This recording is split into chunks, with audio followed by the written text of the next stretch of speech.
नमस्कार नमस्कार नमस्कार। जय हिंद, जय महाराष्ट्र, जय भवानी, जय शिवाजी। मेरा नाम है आरकेबी, मैं हूं नेशन नाउ पर एडवोकेट प्रदीप नंबियार जी के साथ और हम हैं बिल्कुल आपके साथ हमेशा, always on your side, always with you, whether you want us or not. Alright Pradeep ji, Vande Mataram. Yes, Vande Mataram. Great day, an absolutely great day everywhere, all around. Yes, sir. The under 19 girls, They won the World Cup. Yes. Day before yesterday. And by the way, I was so happy to see that the chairman of the Rajya Sabha, the Vice President, Mr. Jagdeep Dhankar, actually acknowledged that achievement. And he said, I, along with the rest of the House, that is the Rajya Sabha, Yes. take great pride in congratulating our girls in winning a World Cup trophy for the first time. Welcome, sir. Women, a Women's World Cup cricket trophy has been won for the first time by Indian girls. Under 19 team. And all good news for everywhere, as you said. The economy absolutely Fantastic. strong. The World Bank Absolutely. says The India, IMF has repeated the same thing. the pole star. The India is a IMF has rising star. repeated the same thing, sir. That Yes, India is the only bright spot Yes, in but- the entire world. That's what they have said. And as guiding we light. had said right here, Shah Rukh Khan's Pathan has made over 550 crores. By tomorrow, it will have hit 600 crores.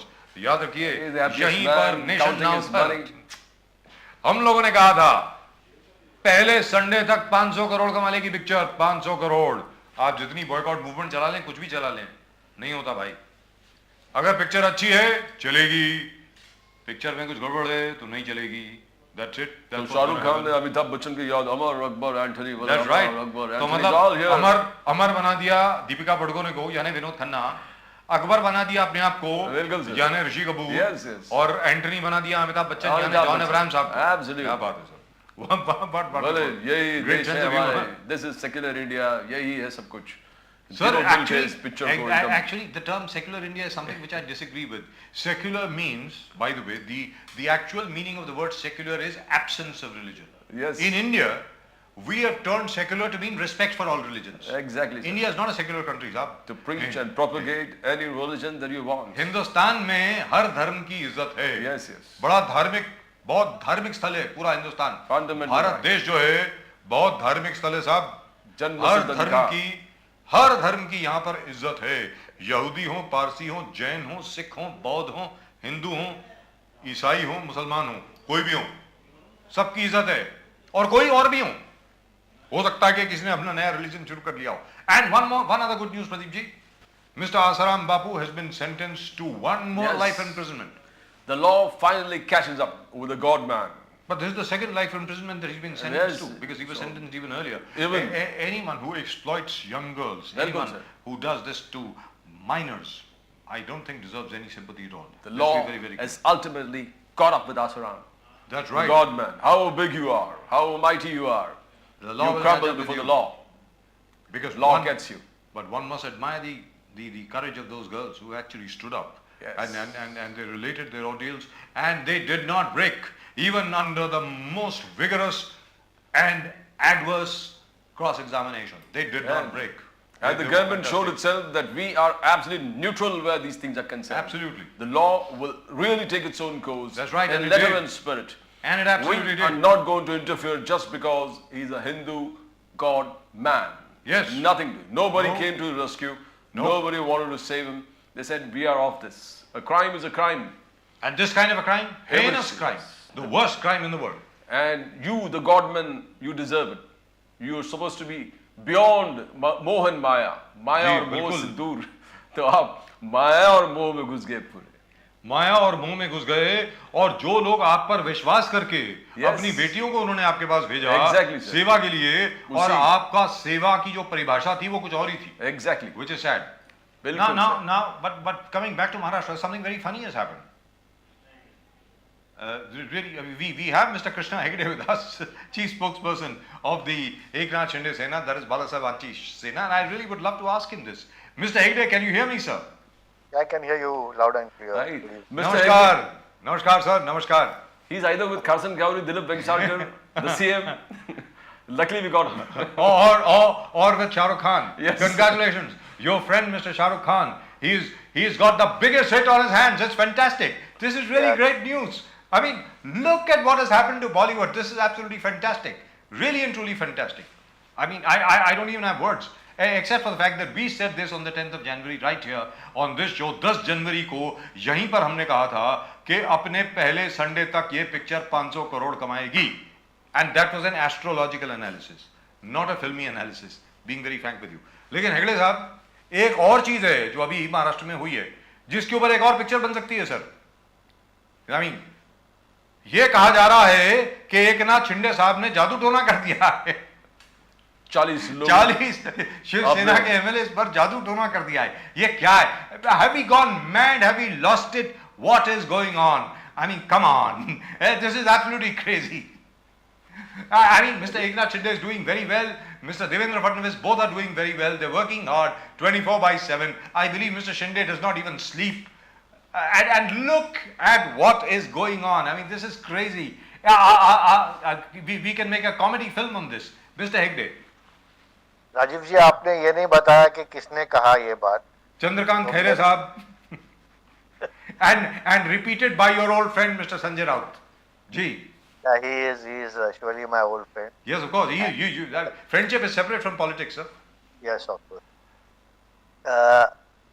One, I would like to tell you that, like you were discussing Bollywood Ji. and films. Yes. And you made a good astrological prediction the other day. Yes. Similarly, हमारे संजय राउत जी भी film industry से ताल्लुकात रखते हैं. जी. वो हमेशा अच्छे script पढ़ते हैं. जी.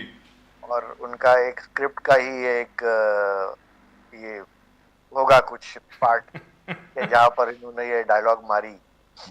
चंद्रकांत खैरे साहब ने बोला सर, सबसे पहले उन्होंने बोला.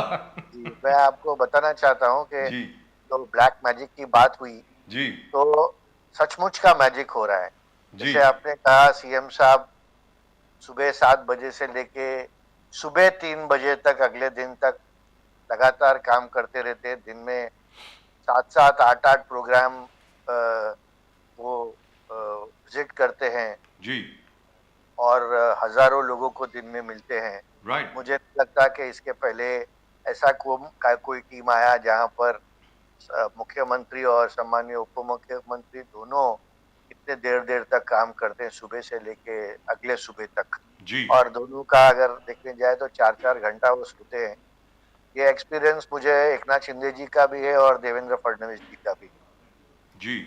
बात यह है कि जो शिंदे जी हैं अभी परसों ही वो सुबह यहाँ पर थे और बाद में वो पुणे चले गए, फिर नासिक चले गए, औरंगाबाद चले गए और शाम को मुंबई में गजानन कीर्तिकर साहब के जो सेंटर्स थे उसका उनके लोकसभा क्षेत्र में इनॉग्रेशन के लिए थे. तो एक आदमी 1, 2, 3, 4, 5 शहर एक दिन में घूमकर काम करके फिर भी थकता नहीं है. I think it's a God gift.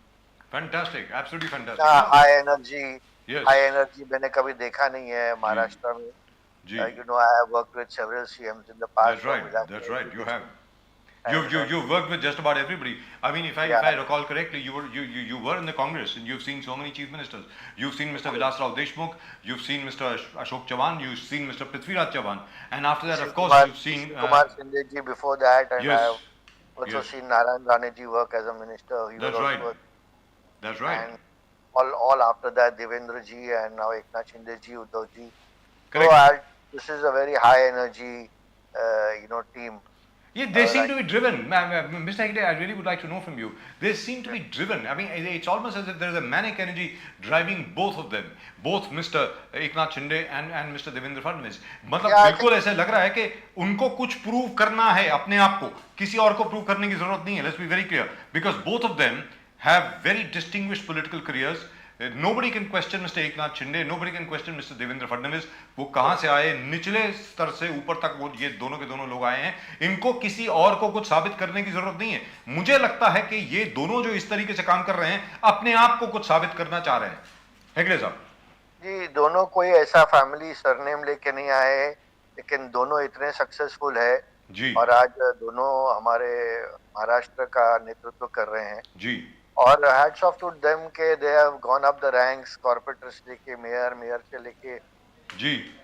Committee minister के बाद दोनों सीएम बने. जी और अभी एक सीएम और एक डिप्टी सीएम है। जी लेकिन जो खैरे जी ने कहा वो सच कहा, लेकिन ब्लैक वर्ड निकाल दीजिए, सिर्फ मैजिक है यहाँ पर, मैजिक black चल रहा है। black magic is a translation actually, that's my translation. उन्होंने कहा जादू टोना किया, वो क्या है, वो जादू, वो बिल्कुल जादू है ये, वो रिलेट कर रहे जादू हैं है। सर, बात जरा सुने, वो रिलेट कर रहे हैं कि ये 40 के 40 लोग जो हैं वो आसाम गए, गुवाहाटी गए और कामाख्या देवी मंदिर में गए, तो उससे रिलेट कर रहे हैं। तो मतलब मेरी समझ के बाहर है। Why? Now, I want to know from you, because you know Chandrakant Khere very well, you know all these people very well. Why would anybody say that? I mean, this is beyond me. This is Maharashtra. This is one of the most educated, civilized and cultured states, not just in India but the entire world. Why would anybody say that, sir? देखिए, कामाख्या देवी एक बहुत powerful देवी है जी, और यहाँ पर जो उनका मंदिर है वो बहुत एक पावरफुल मंदिर है। it's a Shakti Peetham, sir.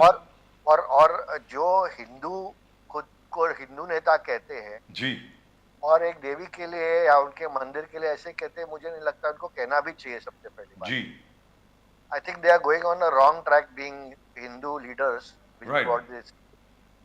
Right. They're talking And the breaking news, by the way, is that Mr. Shinde works 18 hours a day. I think there's a Y missing over there in the day. It's 18 hours a day. It's fantastic, really and truly fantastic. Pradeep ji, you want to ask something? Yeah, Hegde ji, you say 23 hours a day, 4 18 o'clock to 18 3 hours a o'clock, day. 18 hours a day. 18 hours. He's definitely working. As you said, today he covered around 5 districts across Maharashtra and came back to Mumbai. I mean, that's amazing. Yeah. I mean, How does he do it? How does he do 10 it? days ago he was in 4-5 cities in one day. I think it's really amazing. And I tell you, जादू सचमुच है। खैरे जी ने कहा, उसमें कोई झूठ नहीं, उन्होंने कहा सचमुच जादू है। जी, एक दिन में या दो मीटिंग्स में 1500 डेवलपमेंट वर्क्स मुंबई के लिए इनॉग्रेट होते हैं। जो मेट्रो 2A लाइन, 2 लाइन और 7A का लाइन स्टार्ट किया है, अभी मेट्रो 3 भी स्टार्ट होने जा रहा है 2 महीने में। और in space with in the next 2 years I think 350 kilometre उसमें से अंडरग्राउंड मेट्रो भी है, वो भी मुंबई के लिए आ जाएगा और लोगों को सहूलियत मिलेगी। जी, दूसरा नवा शेवा सी लिंक है, कोस्टल रोड है, जो किसानों का दिक्कत है। आज ही कैबिनेट ने पास किया है, MPSC के जो स्टूडेंट्स के लिए जो एग्जाम है वो ओल्ड फॉर्मेट में किया जाएगा। अभी जब जी आए थे जी, तो जी, 3 hospital, national mobility card, 7 STP plants, 6500 crore रुपए के कॉन्क्रीटाइजेशन रस्तों के, मुंबई के 4000 किलोमीटर के रस्ते पहले टप्पे में और 450 किलोमीटर के रस्ते कॉन्क्रीटाइजेशन दूसरे टप्पे में। 1 लाख हॉकर्स को 10,000 रुपया पहले टप्पे में, उसके बाद 30,000 रुपया 30,000 रुपया दूसरे टप्पे में। आई थिंक दिस इज अमेजिंग। ये तो मैजिक ही है। मैं Hegde ji, Aditya Thackeray doesn't stop talking and pulling on the chief minister. Aditya Thackeray का कहना है कि ये 400 किलोमीटर ये पूरा स्कैम है मुंबई के। ये कहां से, ये कौन से कॉन्ट्रैक्टर है? Where is the transparency? Cartelization है, ट्रांसपेरेंसी नहीं है, again corruption steaming. He is blaming Eknath Shinde ji even for the air quality. He says air quality इतना खराब है, दिल्ली और मुंबई में कोई फर्क नहीं रहा। Mumbai has become as bad. What is Mr. Eknath Shinde doing? By the way, let me interrupt here. Mr. Hegde, the amazing Mr. Krishna Hegde, I say he's amazing because it is not just Mr. Shinde who works. I have seen Krishna Hegde work like nobody else. He's fantastic. We will talk about that, of course. I'm not praising you just because you're here on the program. You know I've always praised you. You have been one person who has been very civilized, very cultured, very polite, and you have been courteous to just about everybody. That is an amazing quality, and you have still survived in politics with your sanity intact and your reputation intact, which is fantastic. But what I would like to ask you over here is the fact is, जो आज दिल्ली का AQI है, air quality index है, वो by the way Mumbai से better है, आज मुंबई से ज्यादा अच्छा है। इस विषय में क्या कर रहे हैं हम लोग? कुछ कर रहे हैं क्या? And Aditya Thackeray is blaming Mr. Eknath Shinde. He says, bad air, you're responsible, Mr. Chief Minister. Right, absolutely. For doing so much good work. I have seen, I've worked as an environment minister, I worked so much in pollution. When we were in power, it never happened. Why is it happening now? Yeah, I don't want to, debate with Aditya ji. He is a very senior leader, young leader of Maharashtra. He holds. That's tongue in cheek. That's holds, really tongue in cheek. No. I believe in what I say. I never say tongue-in-cheek remarks. But I must tell you, see, we have been in the government for only 6 months now. And it is not that it is because of us that, there is pollution in the air. Pollution in the air is because of several factors. One, Mumbai is surrounded by the sea and the sea breeze. I think earlier we used to have the sea breeze as a advantage where the pollution or the dust or the smog would be taken away and taken away by the sea breeze. But unfortunately, you see, that has not been happening. There has been a lot of pollution in the air. There has been a lot of development work also which is happening. Yes. Now with the metro lines coming in, Yes. and I think already 1.5 lakh people have used the metro in the past few days, and I think a lot of cars have gone off the roads. I am totally assured that shortly the air quality. Just a correction, Mr. Hegde, Mr. Hegde, पूरी बात बताइए ना sir. ये तो आपके खुद के advantage की बात मैं बता रहा हूँ. I think I should be your spokesman. Fact is, you're talking about 1.5 lakh people using the metro. Sir ये 1,42,000 का जो फिगर है वो सिर्फ 2 लाइन के लिए है. मेट्रो 2A एंड मेट्रो 7 जो अभी इनॉग्रेट हुई है उसके लिए सर. बिल्कुल. नहीं वही तो मैं कह रहा हूँ. जी. ये जो इनॉग्रेट हुआ उसके लिए कह रहा हूँ. जी. और अभी जैसे और मेट्रोज आएंगे, more vehicles are going off the street. Ji. Also there has to be some control on the pollution coming out from industries or also from the construction which is happening in Mumbai, because development is happening at a great ji. speed. But can we really do that? No, sir. Really, practically No, speaking, you it can't is, do that. but- For the next 3 to 4 years, the pace of development is such that how will you control it? You can't. How? Otherwise, you'll have to stop all the projects. No, Sir, there 2 has साल been के लिए COVID थी, there was no work going on anywhere, which is why the AQI was good. Now work has started again, Mr. Hegde. No, work has started again, but it is also the responsibility of the private builders or the contractors who are doing work that they cover up the structures so that a lot of dust or something does not get into the air and settles down slowly into the ground or into the soil. So that little bit of control has to be kept on in place. Right. Having- But Mr. Hegde, very, very important question. I don't know how you're going to react to this. I don't even know whether you can react to this. Both Pradeep ji and I want to ask you this question, and it's up to you to answer right now or maybe later. You can answer it later also, not today perhaps. We have just come to know that Adani Energy and BEST both, they have sent a proposal to the MERC, which is the Maharashtra Electricity Regulatory Commission, that they want to increase the electricity tariff by 37%. I mean, this is crazy. This is going to put a horrible burden on just about everybody. Do you agree with this? I mean, this is terrible. No, see, our government stands for, for people having good facilities. Yes. And at a economical or reasonable price. G. So now the proposal, I am not sure, did not know about the proposal which has gone. It has come. It's But there on the however, MERC website. Yeah, if it has gone to work, let them study the proposal, and I am sure that there is going to be a via medium here. We see that no one is inconvenienced and there is not much of a raise there. However, we also want the BST to sustain itself. Yes. And it not be a loss-making body, Yes. Because even if the BST is a loss-making body, the burden is on the exchequer itself. Right. So we have to find a balance there. However, 37% is a huge hike, It's terrible. That will be allowed by Merck. That will also be allowed by Merck, or even the proposal. We'll have to find its way to the cabinet. So I don't Right. Hegde ji, another charge, which the Aam Aadmi Party is making during the prime. Now you talked about, business loans to the hawkers, and hawkers did receive the first installment of money. They were very happy. They came and attended the Prime Minister's function, Mumbai visit in a big way. the hawkers went back saying that Prime Minister is thinking about it. But the second day itself, the Mumbai police were given standing instructions in every police station that find the hawkers. There were been targets, and the hawkers have been fined. And unless somebody from the government intervenes, this police order to every police station to set a target on finding the hawkers, it's like you gave them money from the exchequer and you're taking it back to the police. You need to take it very seriously. और यहाँ पर एक चीज है हेगड़े साहब, जो प्रदीप जी ने कहा, yes, yes. 15,000 रुपए बेचारे को मिले हैं, हाँ. और उसमें से 10,000 रुपए का उसको फाइन लग गया है, तो मतलब सिर्फ 5,000 रुपए बच गए बेचारे के पास. There's some targets that have been given to police stations that hawkers have been fined. So आप एक तरफ से उनको दे रहे हो और दूसरी तरफ पुलिस के माध्यम से सरकार के तिजोरी में वापस आ रहे हैं. ऐसा नहीं है, ये ऐसा नहीं है कि फाइन हमारी सरकार में ही लगी है जी. और या अभी तो हम म्युनिसिपैलिटी में भी नहीं है. एडमिनिस्ट्रेटर जो म्युनिसिपल कमिश्नर है वो म्युनिसिपल कॉर्पोरेशन हेड कर रहे हैं, कोई पॉलिटिकल पार्टी हेड नहीं कर रही है.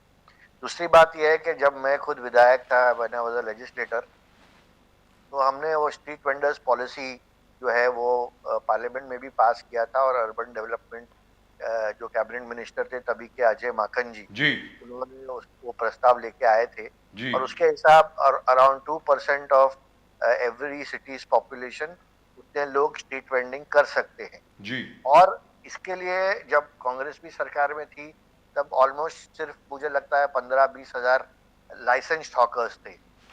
लेकिन जब अभी खुद सम्मान्य प्रधानमंत्री जी ने 1,10,000-1,15,000 हॉकर्स को उनका 10,000 रुपया या वो आने वाले उनका जो पैसा है वो देने का निर्णय लिया है जी. तो इन शॉर्ट मैं कहता हूं कि काफी लोग इसमें मैं नहीं कहता हूं कि उनको मान्यता मिली है, लेकिन वो रिकॉर्ड्स में आए हैं बिल्कुल कि this is the first government who has accepted the hawkers. तो ये एक बहुत पॉजिटिव साइन है उनके लाइवलीहुड के लिए भी कि जो स्ट्रीट वेंडर पॉलिसी पिछले सरकार ने निकाली थी कांग्रेस सरकार ने, लेकिन उन्होंने इम्प्लीमेंट नहीं किया था. लेकिन हमने उसको वही हॉकर्स को एक बिजनेस लोन के तरह उनको एकोमोडेट भी किया, उनको मान्यता भी दिया, और आगे भी जब वो इसका रिपेमेंट करेंगे तो उनको और पैसा मिलने का हमने उनको एश्योरेंस दिया है. I think this is a very welcome and bold step on the government. Yes. और मुझे लगता है कि इसमें जो हॉकर्स है उनको भी फायदा होगा जी. रोजगार चलेगी, उनका घर चलेगा.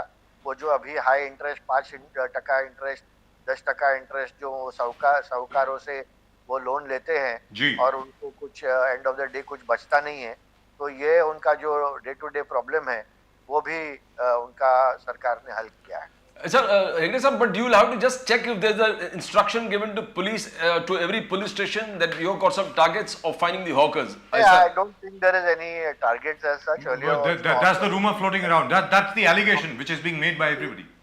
No, see, the app, like you said, has got a policy of hit and run. तो उसके आगे कुछ होता नहीं है. तो एक जैब मारते और भाग जाते हैं और सामने हम देखते हैं तो खड़े नहीं रहते रिंग. बट आपको ऐसे लोग चाहिए जो रिंग में खड़े हैं. तो अगर आपने हमको 2 बात कही तो हम भी आपको 2 बात उसका जवाब दे सकते हैं. लेकिन आप हिट एंड रन करोगे तो हम जवाब किसको देंगे. लेकिन यहाँ पर हेगड़े साहब यहाँ पर मुझे लगता है प्रदीप जी भी वही सवाल पूछने वाले थे जो मैं पूछने वाला हूँ. वो ये है कि यहाँ पे एक तरफ 37% बढ़ाने की बात कर रहे हैं बिजली का बिल का रेट जो है, और दूसरी तरफ आम आदमी पार्टी जो है वो ये कहती है कि बीएमसी में हमको बहुमत दे दीजिए, हम 200 यूनिट बिजली बिल्कुल फ्री देंगे जैसे दिल्ली में दे रहे हैं. Now how will you combat that sir? मतलब उसके सामने देखिए साहब, गरीब आदमी के लिए ये बहुत बड़ा बोझ होता है बिजली का बिल जो होता है. और आज की तारीख में जिस प्रकार कितनी जगह पर जरा दादागिरी चल रही है, लोग मीटर उठा के ले जा रहे हैं, बिल कलेक्टर आ रहे हैं, मतलब जिस तरीके से एक जमाने में गुंडागर्दी चलती थी वो शायद दोबारा शुरू हो गई है. बहुत मुश्किल से वो रोकी गई है, लेकिन फिर भी कई जगह पर है. आप इसका मुकाबला किस प्रकार करेंगे? 200 units of electricity free. Hegde साहब देखिए, आपको पता है कि ना वो सत्ते में आने वाला है ना अभी ना कभी, तो उनको ये सब आश्वासन देने में कोई फर्क पड़ता नहीं है. जो सत्ते में आएगा वो सोच के आश्वासन देता है, क्योंकि उसको पता है कि जो एक्सचेकर को कितना उसके ऊपर बोझ होगा, या अभी जो ओल्ड पेंशन स्कीम लागू करने की देवेंद्र जी ने बात की, जी तो हमको पता है कि 1,10,000 करोड़ वो पहले हमको लोड लगेगा जो एक्सचेकर को, और उसके बाद लगभग 2.5 लाख करोड़ रुपया ओल्ड पेंशन स्कीम में सरकार के तिजोरी से जाएगा। लेकिन हम ये सोच के करते हैं कि हम जैसे महाराष्ट्र में 1 ट्रिलियन इकोनॉमी हमको बनाना है, जी कि Maharashtra is a huge economy. Maharashtra her sector में, एजुकेशन के सेक्टर में, इंडस्ट्री के सेक्टर में, कॉमर्स के सेक्टर में, बिजनेस के सेक्टर में और बहुत सारे हेल्थ के सेक्टर में नंबर 1 पे नहीं तो पहले 3 या 4 में तो 100% सभी सेक्टर में महाराष्ट्र है पूरे देश में। जी तो हम ये सोच भी सकते हैं 1 ट्रिलियन इकोनॉमी का और $1 ट्रिलियन इकोनॉमी का, और हम ये भी सोच सकते हैं कि हम जो लोग हैं, जैसे हमारे एसटी के कर्मचारी है, उनको 1 लाख के ऊपर कर्मचारी है, उनको पैसा देना है, पेंशन देना है, ओल्ड पेंशन स्कीम लागू करना है, बीएमसी के वर्कर्स है उनको उनका हक दिलाना है, दूसरे जो गवर्नमेंट एम्प्लॉइज है, टीचर्स है, उनको पैसा देना है। हम ये सोच सकते हैं कि हम लोग नंबर्स में देवेंद्र जी जैसे एक माहिर हमारे पास देता है जो नंबर्स क्रंचिंग में एक्सपर्ट है, और हम सोच सकते हैं कि भाई हमारा सरकार ने ये कदम इंडस्ट्री में उठाया या एजुकेशन में उठाया या कॉमर्स में उठाया, बिजनेस में उठाया। अभी डेवोस में सम्मान्य मुख्यमंत्री जी 2 दिन के लिए गए थे, 1 लाख 50,000 करोड़ का उन्होंने इन्वेस्टमेंट लेके आए। जी तो जब आपके पास इन्वेस्टमेंट आएगा, आपके पास कोई नीति होगी, आपके पास कोई आइडिया होगा, कोई स्कीम होगा, आपकी इम्प्लीमेंटेशन की शक्ति होगी, तो आप ये कर सकते हैं। आप जो आम आदमी पार्टी है उसके लिए क्या है, यहाँ पर ना उनका बेस है, ना उनको एक्सचेकर से पैसा निकाल के देना है, वो सब हमको करना है। तो सिर्फ आश्वासन देना बहुत इजी होता है, उसको इम्प्लीमेंट करना मुश्किल होता है। तो मुझे नहीं लगता है ना, आप यहाँ पर अभी आप खुद वरिष्ठ पत्रकार हो, एडिटर हो, आप जानते हैं दोनों के आपको मुंबई में कितने सीट मिलने वाली है, आप भी जानते हैं, मैं भी जानता हूँ। जी तो ये आप आम आदमी पार्टी कुछ भी कह सकती है, लेकिन वो कुछ it is not going to connect into reality. मैं तो कहता हूँ कि आम आदमी को वोटर्स टेस्ट करना चाहिए, इलेक्शन लड़ना चाहिए। इसके पहले भी उन्होंने लोकसभा इलेक्शन लड़ी है, उन्होंने देखा क्या हुआ अपने कैंडिडेट्स का। Right, over here, Bhegde Saab. Well, one second, Pradeep, one second, Yes, one yes, second. yes. I really need to ask over here because Bhegde Saab mentioned something. He said that we can think of becoming a US dollar 1 trillion economy, yeah, as far as Maharashtra is concerned. So right now, Maharashtra's GDP for 22-23 is 448 billion. All right. Now you are looking at taking it up by almost 1.5 times to become a $1 trillion economy. So which means you'll have to go up to about $1,000 billion. Now, how do you intend to do that? How will that happen? It can't happen overnight. It'll have to happen over the next 5-6 years. So, yeah, absolutely. It will not happen overnight. We are looking at a 5-year kind of a term where we are going to fulfill our goals. But at least we have our goals in place. We have our goals in sight, and we have our goals in mind, and we want to work towards it. And that is why we need the government of Balasahebanchi Shiv Sena and BJP for Maharashtra to fulfill these goals. Pradeep ji. Only these two parties can do it. Congress, Rashtrabadi Congress, Aam Aadmi Party, Samajwadi Party and all the other parties cannot do this. And that's why I would request all your viewers also to support Balasahebanchi Shiv Sena. Because there's no black magic. Hegde ji, No Aditya magic, we Thackeray, will only show pure magic. Aditya Thackeray is still not convinced about the Davos visit. He is questioning the entire Davos visit of Chief Minister Eknath Shinde. He said 40 crores spent, chartered flight में गए थे, transparency नहीं है, photo तक नहीं है, किस business houses के साथ डील कर रहे हैं, कौन बिजनेस लीडर्स के साथ डील कर रहे हैं, why are the photographs not being shown, why it's not being splashed, why the MOU is not being shown.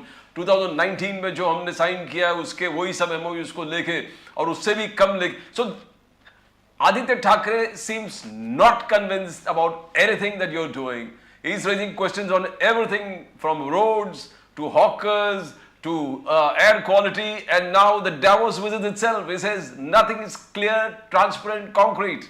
Hegde ji. See, Aditya ji is a leader of our opposition, and it is his duty to, question us. and there is always a need to have a strong opposition, whether it is in the state or whether it is in the country. Yes. And that has even been said by our honored Prime Minister Shri Narendra Modi ji. Yes. So I have no issue whatever Aditya ji questions us. It is his right to question, and it is our right to work and perform. Wonderful. Right, Mr. Hegde, thank you very much for joining us. So nice of you. We will have a detailed discussion on BMC चुनाव के ऊपर किस प्रकार तैयारी है बाला साहेब आंची शिवसेना की और Bharatiya Janata party की, उसके ऊपर एक और डिस्कशन करेंगे जहां पे हम लोग स्कूल्स के बारे में, जो नए दवाखाने खुल रहे हैं उसके बारे में और हॉस्पिटल्स के बारे में हम लोग जरूर बात करेंगे.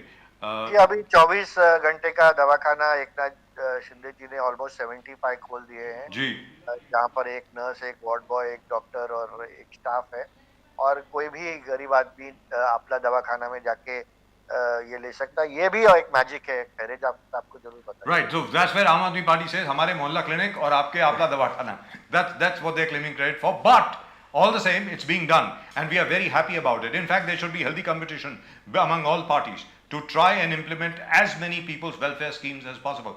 But all the same, congratulations to you once again. Your friend's movie has got 550 crores already. So thank you very much for joining us. And as we mentioned, both Mr. Khaire and Mr. Raut, no black magic. For the moment. Only magic, no black magic. Thank you, Mr. Hegde. Thank you very much. Thank you. Good night. Thank you so much. That was Mr. Krishna Hegde, the very cool, collected, and very, very calm, very suave Mr. political Hegde. Answers to every question. Refusing to be drawn into any controversial statement, and which is nice, by the way, which is nice. But all the same. But sir, there are the basic issues that affect the lives of a poor man. लेकिन प्रदीप जी आपको लगता नहीं है भाई ये बात तो हो गई. प्रदीप जी ये बात तो हो गई. चलिए, जहां तक पॉलिटिकल डिस्कशन का प्रश्न है उसके ऊपर मुझे कोई आपत्ति नहीं है किसी से. मैं ये पूछ रहा हूं कि कोई भी हो, चंद्रकांत खैरे साहब हो, संजय राउत हो, जो मर्जी हो, ये कहना कि भाई 40 शिवसेना विधायकों पर जादू टोना किया गया, मतलब ये यार ये अजीबोगरीब मसला है, मतलब मेरी समझ के बाहर है. क्या है ये? Every morning एक नए चीज लेके आ जाते हैं and that spins the whole day. So I mean, black magic. We used to laugh. We used to laugh at some of the leaders from Pakistan who used to talk like this. Yes, sir. Yes, sir. But what are these guys doing? Why are you copying the Pakistanis? Yes. This is terrible. They used to talk about Jinnat and Jinn and all that kind of thing, and you are doing the same thing. Rightfully speaking, these guys should be sent to Pakistan. आप जाइए पाकिस्तान जाइए. मतलब I think the government of India should facilitate their journey to our neighboring state. They'll do very well over there, I think. Very good, sir. Exactly. I mean, you need something sensible now. This is terrible. I mean, come electricity is something that is affecting the most poorest. And nobody's talking about it. And जो आपने कहा कि the most 200 units free अगर कोई दे रहा है. जी. And this particular proposal to the MERC has gone to tax 300% that particular segment which is already so poor. Poor. So there has to be some element of rationality, some sound thinking. And Pradeep ji, responsibility. बिल्कुल. अब यहाँ पर कोई भी political party आम आदमी party को छोड़ करके इसकी जिम्मेवारी लेने को तैयार नहीं है. मेरा ये कहना है. Right, and at the moment, I tell you what. Yes. The Prime Minister, by the way. Yes. We'll talk about that, of course, when Mr. Katke comes along with us. Yes, sir. मैं आपको ये बता दूं कि प्रधानमंत्री नरेंद्र मोदी जी एक बार फिर मुंबई आ रहे हैं, बहुत जल्दी फरवरी में आएंगे, और वो मरोल के इलाके में जाएंगे, अंधेरी ईस्ट में. और मरोल का जो इलाका है वहां पे इतनी समस्याएं हैं. इस वक्त हमारे साथ हैं हमारे बड़े पुराने मित्र एडवोकेट गॉडफ्री पेमेंटा साहब, वॉचडॉग फाउंडेशन के.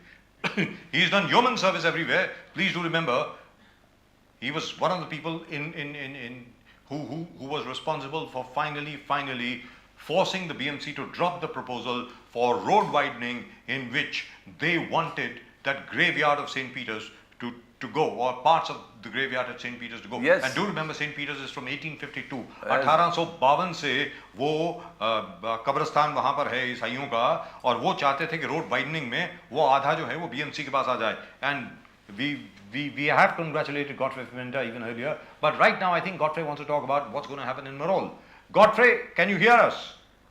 Yes, sir. Yeah, Mr. Godfrey Pimenta, welcome to the show. Welcome. Godfrey Pimenta Saab, the PM is coming here. The PM is coming over here again bearing gifts. He's our new Santa Claus. Now, as far as MAROL is concerned, where he's going to be visiting, yeah, what do you expect the BMC to do? Do you think all the sewage will be clean, all the drains will be completely and totally cleaned, all the roads will be repaired, all the pavements will be repaired or rebuilt? What do you think is going to happen? Sir, first of all, I think so. The Prime Minister coming in less than a month. On the earlier visit was on 19th of Jan, and less than a month. This is the second visit of Yes. the Honorable Prime Minister to Mumbai, and that to an area of MAROL. Yes. Is a great sense of what I call love for the city. I could say. Yes. And we Marolites are, delighted and looking forward for this visit. But coming back to the preparations for welcoming the Honorable Prime Minister to Marol, the preparations have started today only. In a sense, this morning there was some kind of a tree trimming done by the municipal corporation, and this tree trimming is happening Gee. for the second time in less than 6 months, because Right. during monsoon also the same trees were trimmed, and I do not know the logic as to why the trees are required to be trimmed again. So trees are being trimmed. Right. That's Yes. one. Okay. Yes. Secondly, sir, there is lot of filth around in and around this Marol area. Yes. You must have seen during the agitation we had, wherein we colored the many of the potholes during the this Dasara season. Yes. At the very spot where the road begins below the airport road metro station, and this is the same route the Honorable PM will be taking to visit the Bora Academy at Marol. Yes. Yes. Now this road is in some places in very, very tattered condition.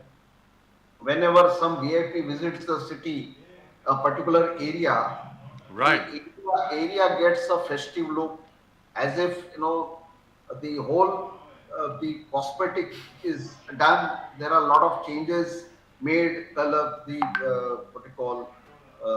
roads are painted. The roads Yes. are, whatever is looking ugly is there is a mask that the BMC tries to hide the ugly side of the Mumbai from from the dignitaries. So what are they going to do, Godfrey? Yeah, at the moment with us, Mr. Godfrey Pimenta. So what are they going to do? Godfrey, just 1 minute. When Mr. Trump had visited Ahmedabad, that is Gandhinagar, they all, the local municipality had put up a whole canopy. They put up all these, huge posters all around to hide the slum behind the area where the public meeting was taking place. Do you think something similar is going to be done over here in Marol? Because in Marol also, there are lots and lots of jhopparpattis around. They not in, at least in the area where he is proposing to visit, Yes. but to some extent there are some structures which might look shabby in nature. Maybe those structures will be definitely hidden from the Honorable Prime Minister. Hidden or repainted? Yes. Now there is also a municipal market. Yes. In just nearby to this place where the PM is visiting. Yes. Now, this market has been neglected for Yes. a number of decades Right. by the municipal corporation. There is no proper arrangement. There is no proper garbage disposal. The garbage bins are placed next to the hawkers who are hawking their wares in the the market. It is very pathetic condition. Once in a while I visited the market and I saw for myself that the market is not a municipal market at all. No, but hang on a minute. Does it mean that you are welcoming the Prime Minister's visit, that Marol actually might get a very good makeover? Is that what you're saying? Yes, sir. Yes, definitely, because whenever the dignitaries visit any particular area, Gee. there is total makeover. Now, Wow. why this makeover? Only a knee-jerk reaction whenever a dignitary visits is the question I am asking the municipal commissioner. In fact, I wrote a stinker to the municipal commissioner. Mr. saying Iqbal that Singh Chahal, now, yes, these are the issues. which needs to be looked into. Right.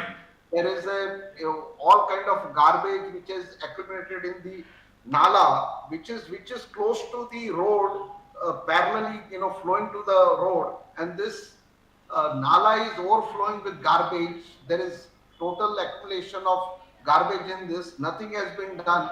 Only once in a while, when the monsoon is nearing, your annual exercise of cleaning the nala starts. Why not? So in effect, what we really need, Pradeep ji, what we really need is for the Prime Minister to visit Mumbai every frequently, month. at least once a month. At least once a month, the Prime Minister must come here. So BMC will do all its operation, the sewage collections, So the we garbage must- collections, so Godfrey the is garbage wrong. realization. Hang on, Godfrey is making a mistake. Mr. Godfrey Pimenta, you made a mistake. Let me point out to you how you made a mistake. Rightfully speaking, you should write to the Prime Minister and tell him, sir, you must visit each ward of Mumbai for at least 228 months so that you can visit at least one ward per month so that can be spruced up. Mr. Pimenta. And the Mumbaikars will feel happy that 50,000 crore budget, ultimately they're getting something out of it. Now we got, the most important thing, Godfrey, yes, MAROL has to be cleared, but don't you think that the dumping grounds which we hear, it's horrible, the garbage dumping, all these places like Kanchumar, Balloon and all these places are concerned. A Prime Minister visit at these specific areas is going to spruce up change the entire thing. So, Like, so how do next, you think, so next visit, Kanjurmarg. yes, how you say that your area is being reformed in a big way, and you had some pictures where you showed the sewage absolutely flowing, I don't know, with any river or gutter or what it was, a huge. What was it? What was it, by the way, Godfrey? Please go ahead. So I will share the pictures before and after Prime Minister visits, and you'll see the difference, marked difference between the before the visit and after the visit. Thank God for Mr. Modi's visit. Now the question is that it will be a tall order on our part to call the Prime Minister every now and then, because he is the Prime Minister of India Yes. and not Prime Minister of Mumbai or MAROL. Right. We have, it is our humble request. Forget the Chief Minister, at least forget the Municipal Commissioner. The Assistant Municipal Commissioner does not have time to visit his ward. Right. Why are they, just stay put in their ward offices and not take rounds in and around their wards to understand the basic problems which the ordinary Mumbaikar faces.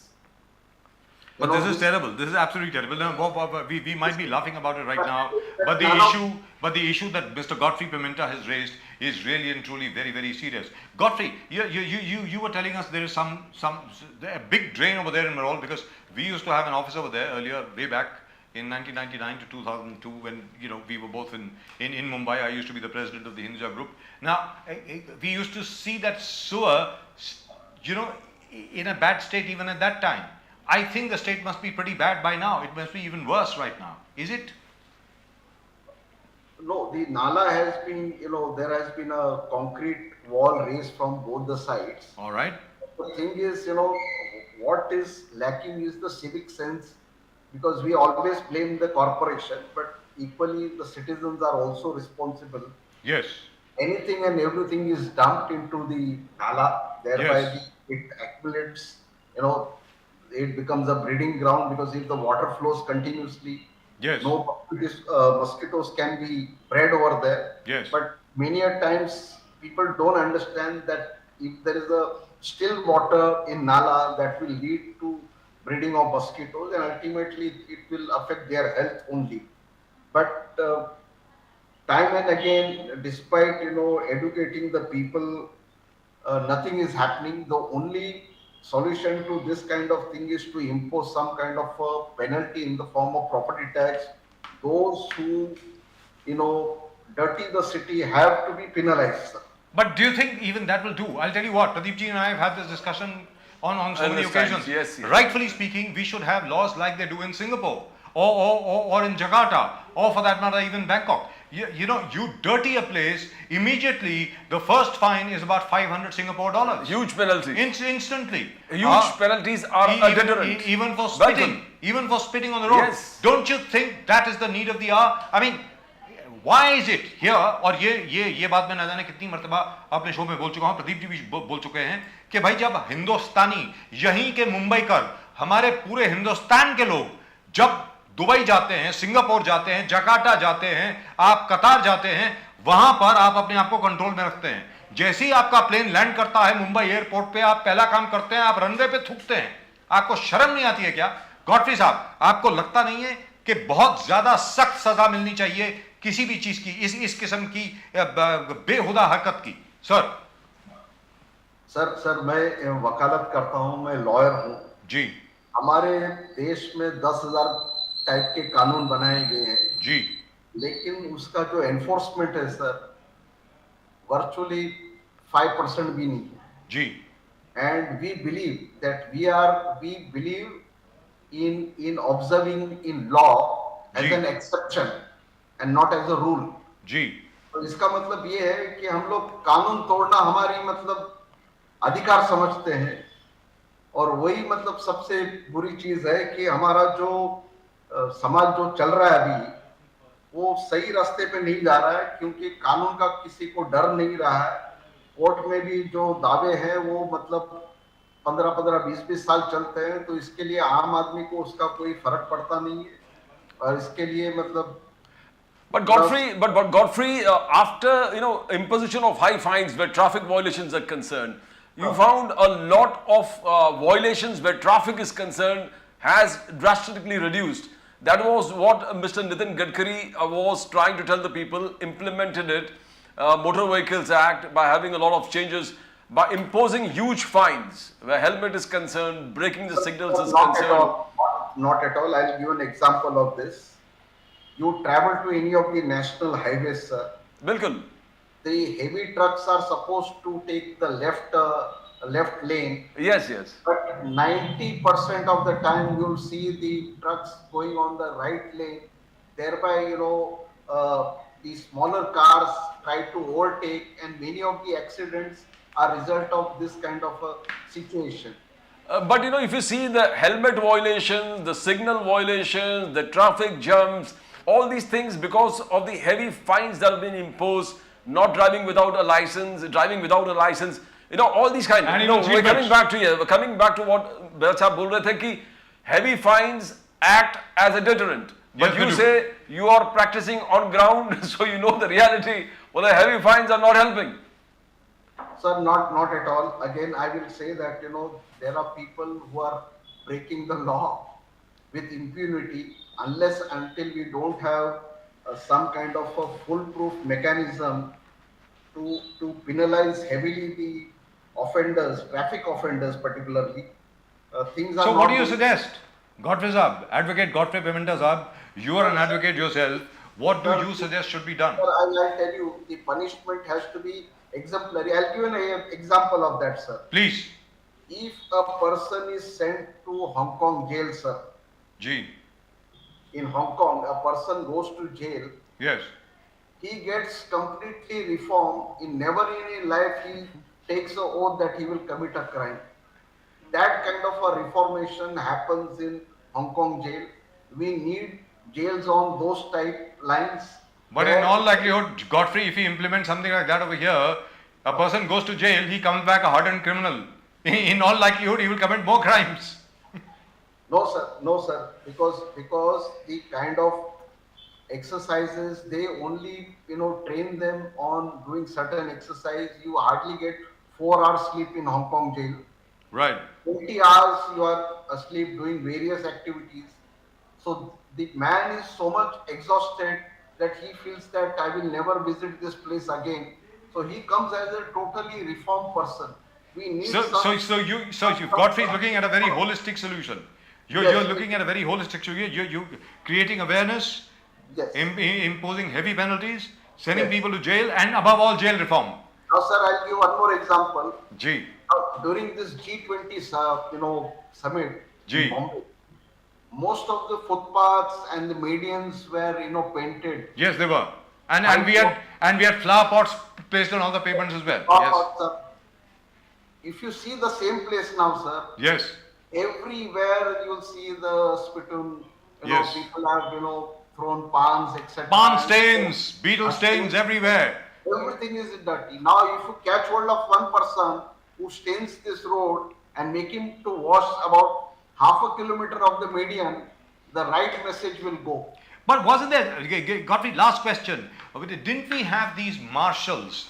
BMC ने marshals बनाए थे against spitting, थूकने के खिलाफ, 1 या 2 साल पहले की बात है, and there were about 300-400 of them for the entire city of Mumbai, or they used to complain that people don't listen to them because they are not from the police. So maybe there should be a special police force raised just for these civic offences. Sir, nothing works in this city. Only thing which will work is the police ka danda. You give all the powers. You make the senior inspector of a particular station within his jurisdiction responsible that any illegal activity you will be held responsible. You will see the law and order situation under control within 24 hours. But I tell you what, congratulations. Final question. I just want to ask you, Godfrey, when there was a talk about taking over your burial grounds and attack on the crosses of the churches, you talked about a deficit of trust in political leaders, politicians and the government. Is the trust deficit over? Has trust been restored? Has trust been restored in the community? No, sir. It is still a stalemate because I will give you 2 examples. One is of the main church where the cemetery, the tombstones They were desecrated. Yes. Desecrated. Till date, the police has not been able to pinpoint who is the main culprit.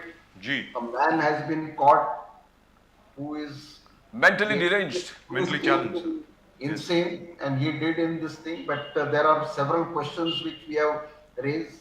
The police is not been able to, come to some kind of a conclusion, and they are trying to close the case. That is what I learned this today morning. Gee. But that needs some kind of a concrete evidence to close, which the police is not taking any chance. Right. As far as the cemetery issue, road widening is concerned, we have highlighted as to the legal issue as to the person who has issued a notice and somebody else withdraws the notice. It is untenable. Yes, you had explained it earlier. Withdrawal is only temporary in nature, but we will fight back because we have got solid grounds. We know the intention as to what is, what led to this issuance of notice. Gee. So we are well prepared to meet up this thing. If the BMC cannot provide the enough burial ground, they have no right to take away the existing ones. The existing one. Let the dead rest in peace. Others, their souls will attack you. The BJP spokesperson on this particular show, Bajaj Saab, he did tell that this matter is over and nothing will be done. We will not allow even a square inch of land. Yes. The fear is unfounded. The fear is, as on today, closed. The community did not fear it at all. That's what the BJP spokesperson did tell us in this channel, on the show. So, sir, I don't believe in this kind of thing. The authority which issues the order has to technically, in law, has to withdraw that. That's not been done, right? And unconditional, I'm saying. Completely and unconditional. There cannot be any strings attached to this kind of a withdrawal. But I tell you what, Godfrey Pavementa साहब, अभी के लिए status quo has been maintained, अभी के लिए, फिलहाल के लिए खतरा है, लेकिन कोई एक्शन नहीं हुआ है, कहने का मतलब ये हुआ, सेंट पीटर्स चर्च कब्रिस्तान पर, और ट्रस्ट डेफिसिट अभी भी बरकरार है, जी, right? बरकरार रहेगा सर, जब तक मतलब इसका परमानेंट हल नहीं निकालेंगे तो बरकरार रहेगा. Right, thank you so much, Godfrey. Great pleasure talking to you. Really and truly a great pleasure talking to you, and congratulations to you. The Prime Minister is visiting you, and MAROL will have a makeover. Right. I hope he visits every ward of Mumbai. Thank you so much. Mr. Godfrey Pavementa, Advocate Godfrey Pavementa of the Watchdog Foundation. Always a pleasure having you with us. Thank you so much, Godfrey. Right.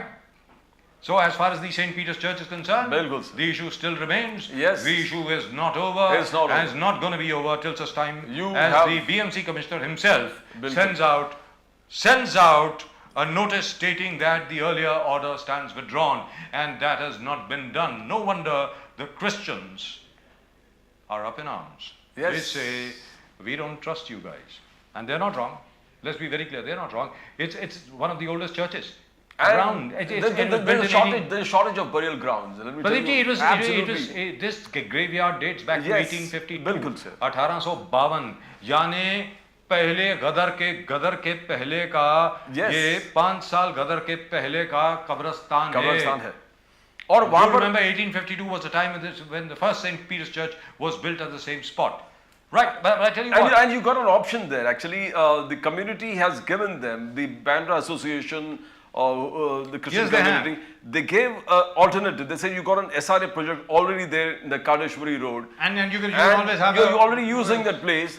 You're already gone for redevelopment there. But you slum know redevelopment. exactly what is stopping it. Yes, So let's not get so into that. the road can come through that. I mean, you don't need to go into the burial ground Right. of the church. Absolutely.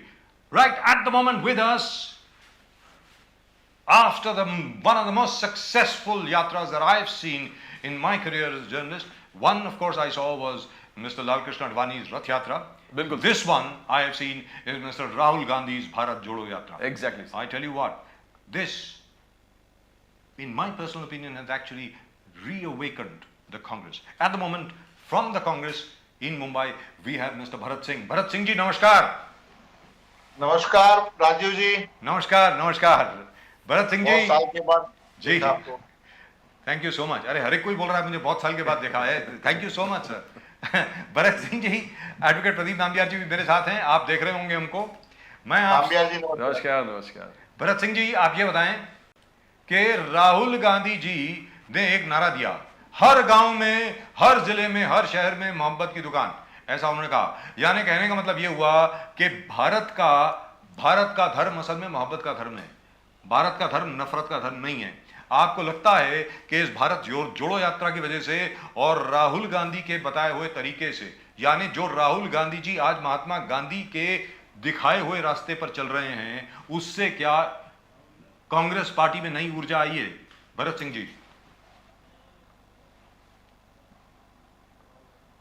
जी। राजीव जी देखिए, भारत जोड़ो यात्रा जिस मुकाम पे और जिस hike पे जाके समाप्त हुई है, ये कहीं ना कहीं विपक्ष के पार्टियों में, विपक्ष मतलब मैं समझिए कि जो सरकार में इस समय है, वो पूरी तरह से हिली हुई है।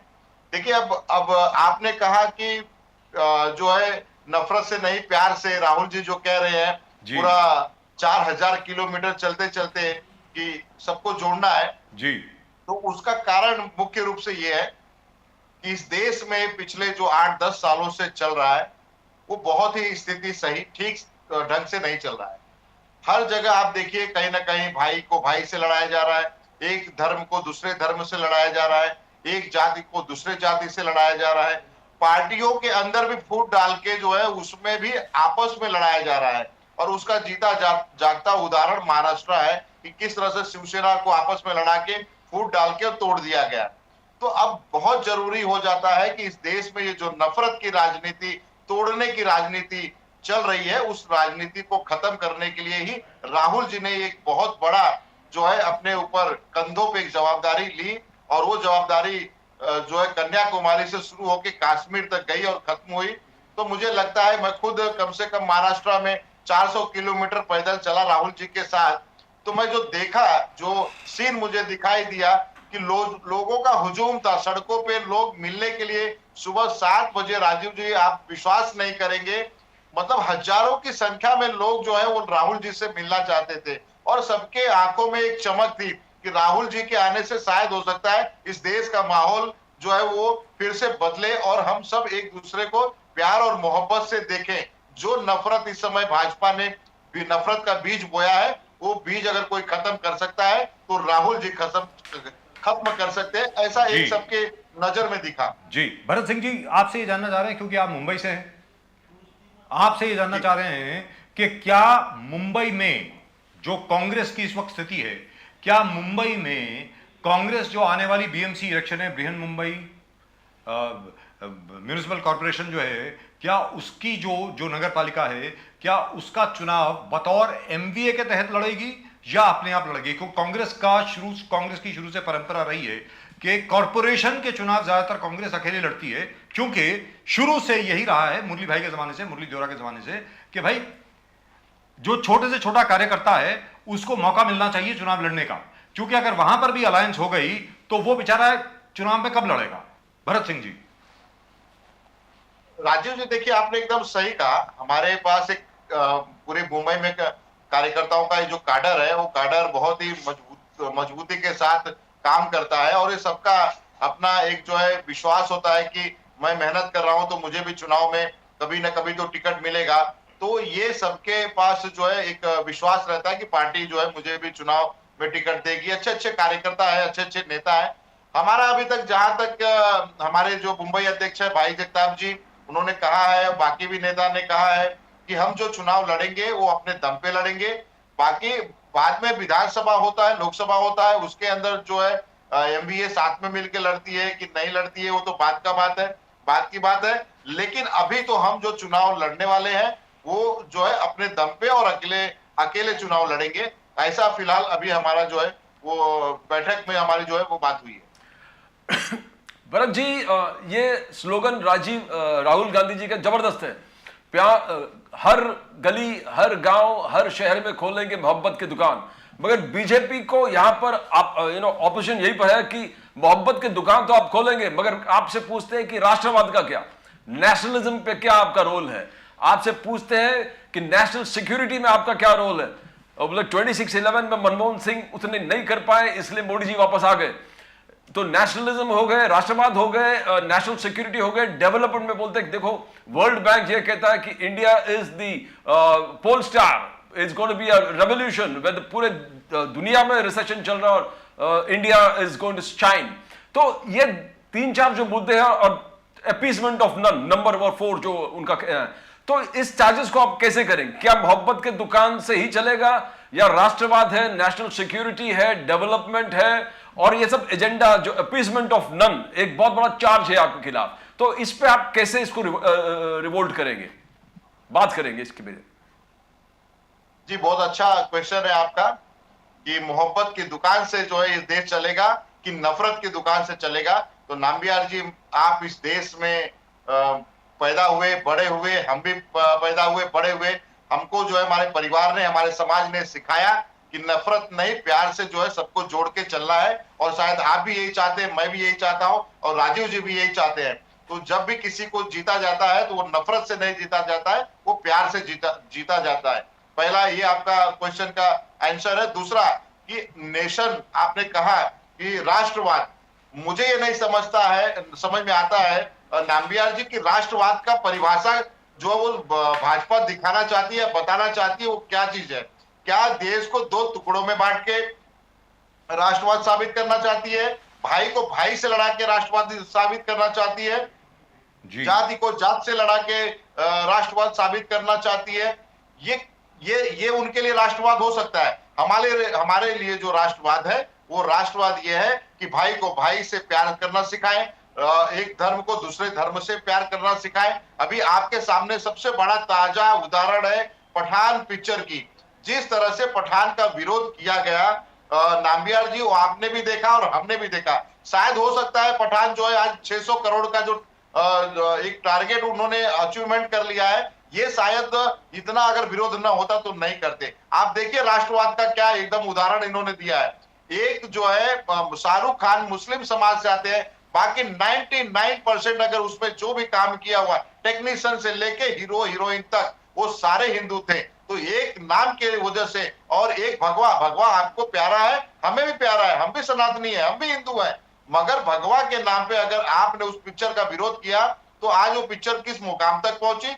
दूसरा, हमारे जो एक सांसद, आपके सांसद जो हुआ करते हैं मनोज तिवारी जी, संसद में उन्होंने ये कहा कि ड्रग्स जो है वो लेना खतरनाक है और नहीं करना चाहिए। और उसी ड्रग्स मतलब उसी अल्कोहल का जो है एक हीरोइन के साथ में किस तरह से वो जो है डांस करते और गाना भगवा कलर पहन के वो जो डांस करते हैं, वो निरहुआ को ले लीजिए, That's unfair. रवि किशन को ले लीजिए, भरत तो सिंह जी, ये that's भगवा जो unfair. पहन के जी नहीं, मैं ये कह रहा था जिस तरह से अरे भरत सिंह आप जी, राष्ट्रवादी- वो उस वक्त एक्टर थे यार, उस वक्त सांसद नहीं थे, उस वक्त वो एक्टर थे, वो बेचारे को काम नहीं मिल रहा था, जो काम मिलेगा वही करेगा ना उस वक्त यार। नहीं राजीव जी, अगर वो राजीव जी, मैं भी यही जी। कह रहा हूं कि आप सांसद नहीं थे तो आपने भगवा पहना, उसका विरोध भाजपा ने नहीं किया। जी। अब आप ये कह सकते हैं ना कि अरे भाई मत करिए, मैंने भी भगवा पहन के पहले काम किया है। जी। रवि किशन जी भी कह सकते हैं कि मैंने जी। भी काम किया है, दुरुस्त ये बात। भगवा हुआ नहीं था। नहीं, वो तो वैसे भी जात को भरत लड़ाने सिंह जी, का भरत सिंह जी, मकसद था। भरत सिंह जी, छोटी सी बात भरत सिंह जी, वो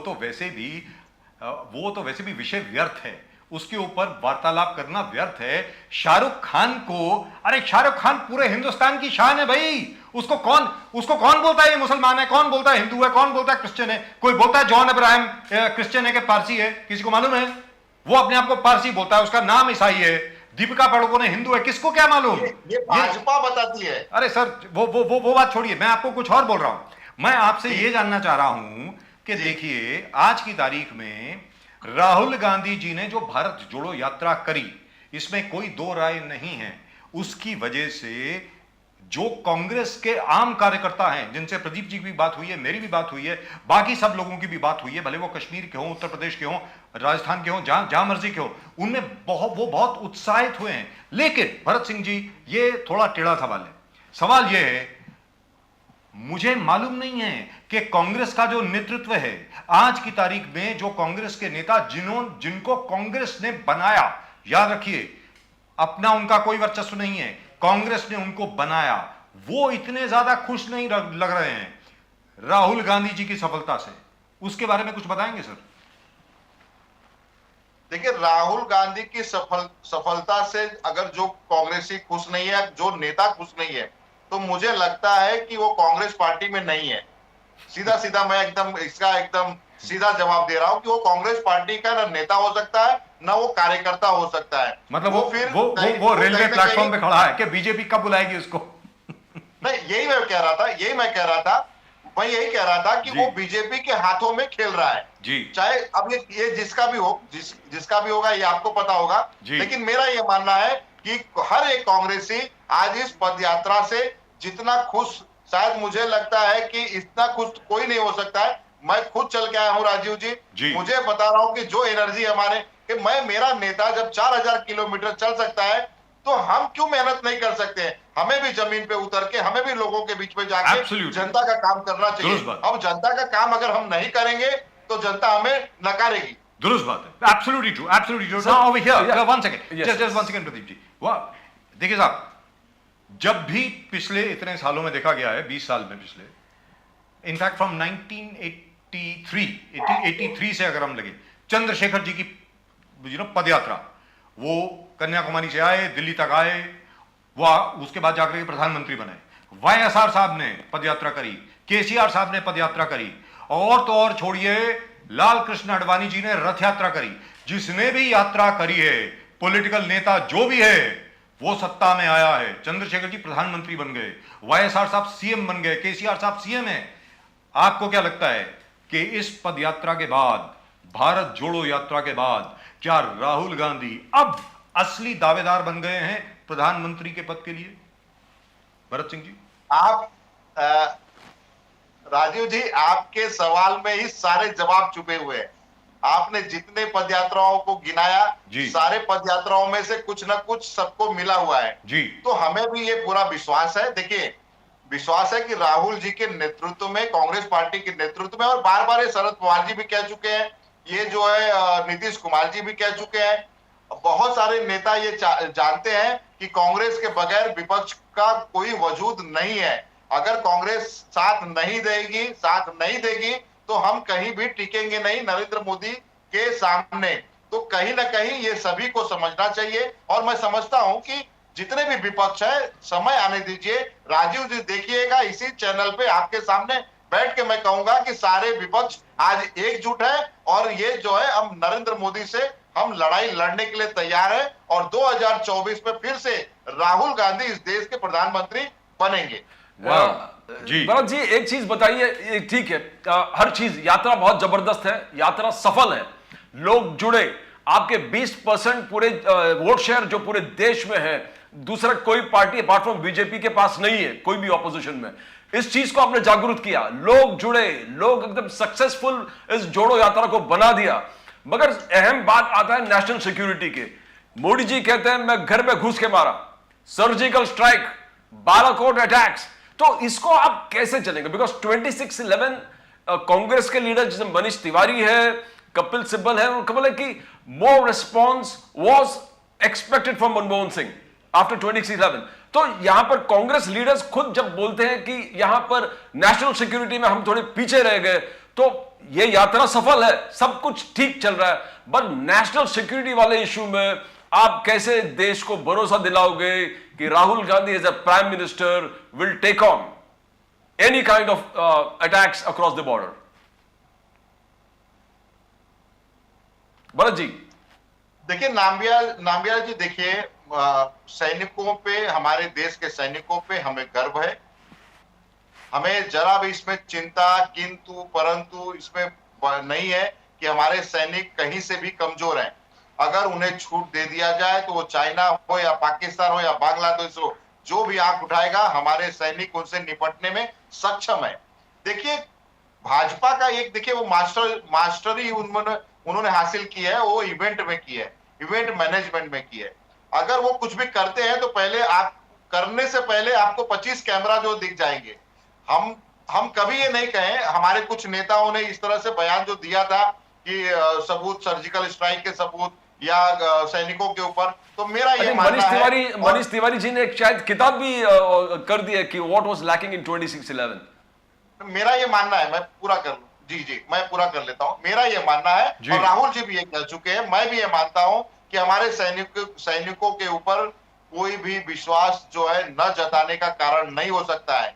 जो सैनिक हमारे लिए दिन रात अगर वो बॉर्डर पे अपने हमारी रक्षा के लिए अपने सर को कटाते हैं, तो ऐसे सैनिकों के खिलाफ कोई भी पार्टी का कितना भी बड़ा नेता हो, अगर इस तरह से बयान देता है तो ये कतई बर्दाश्त योग्य नहीं है। और दूसरा जो आपने कहा कि नेशनल सिक्योरिटी की बात, देखिए सर्जिकल स्ट्राइक तो हमारे जमाने में हुआ था, हम जो है मनमोहन सिंह जी प्रधानमंत्री थे तो भी किए थे, लेकिन हमने वो गुण नहीं सीखा जो नरेंद्र मोदी जी जो सिखाए अभी इस समय, कि आप कहीं भी जाते हैं तो कैमरा लेके जाइए, आप कहीं भी जाते हैं 100-200 लोगों को ले जाके ताली बजवाने का काम करिए। ये हमने नहीं सीखा, ये नया सीखने को हमें जो है मिलता है। देखिए होता है, तो अब आप कैमरे लेके जाएंगे, तो कहने का मतलब ये हुआ आप कैमरे लेके जाएंगे क्या?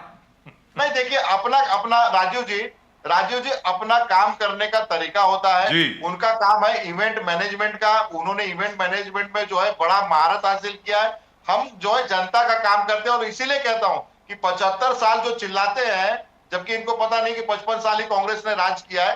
75 साल जब चिल्लाते हैं, 50 साल किया, 50 साल तो देश की जनता राजीव जी इसी कांग्रेस पार्टी के ऊपर 50 साल भरोसा की, तभी तो जो है कांग्रेस पार्टी ने देश चलाया।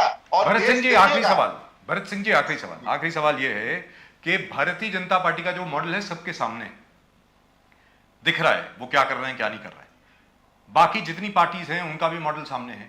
अब कांग्रेस का विकल्प मॉडल, ऑल्टरनेटिव मॉडल क्या है कि इकोनॉमी जो है, भारत की जो अर्थव्यवस्था है उसको किस प्रकार बदलेंगे, नौकरियां कैसे देंगे लोगों को, लोगों के घरों में और जेबों में और बटुओं में पैसे कैसे आएंगे, किस प्रकार बिजनेस को बढ़ाएंगे, जो छोटे छोटे लघु उद्योग हैं जिसके ऊपर शुरू से, मैं पत्रकारिता में 40 साल से हूं सर, जिस तरीके से इंदिरा जी, भले लाल बहादुर शास्त्री हो, इंदिरा जी हो, राजीव गांधी हो, डॉक्टर मनमोहन सिंह हो, पीवी नरसिम्हा राव हो, सबने ये कहा कि भारत की रीढ़ की हड्डी बड़े बड़े कॉरपोरेट नहीं हैं, वो छोटे छोटे लघु उद्योग हैं। उन लघु उद्योगों को आप किस प्रकार बढ़ाएंगे? क्या इसका कोई व्हाइट पेपर तैयार हो रहा है कांग्रेस में? कांग्रेस क्या इस पर सोच रही है?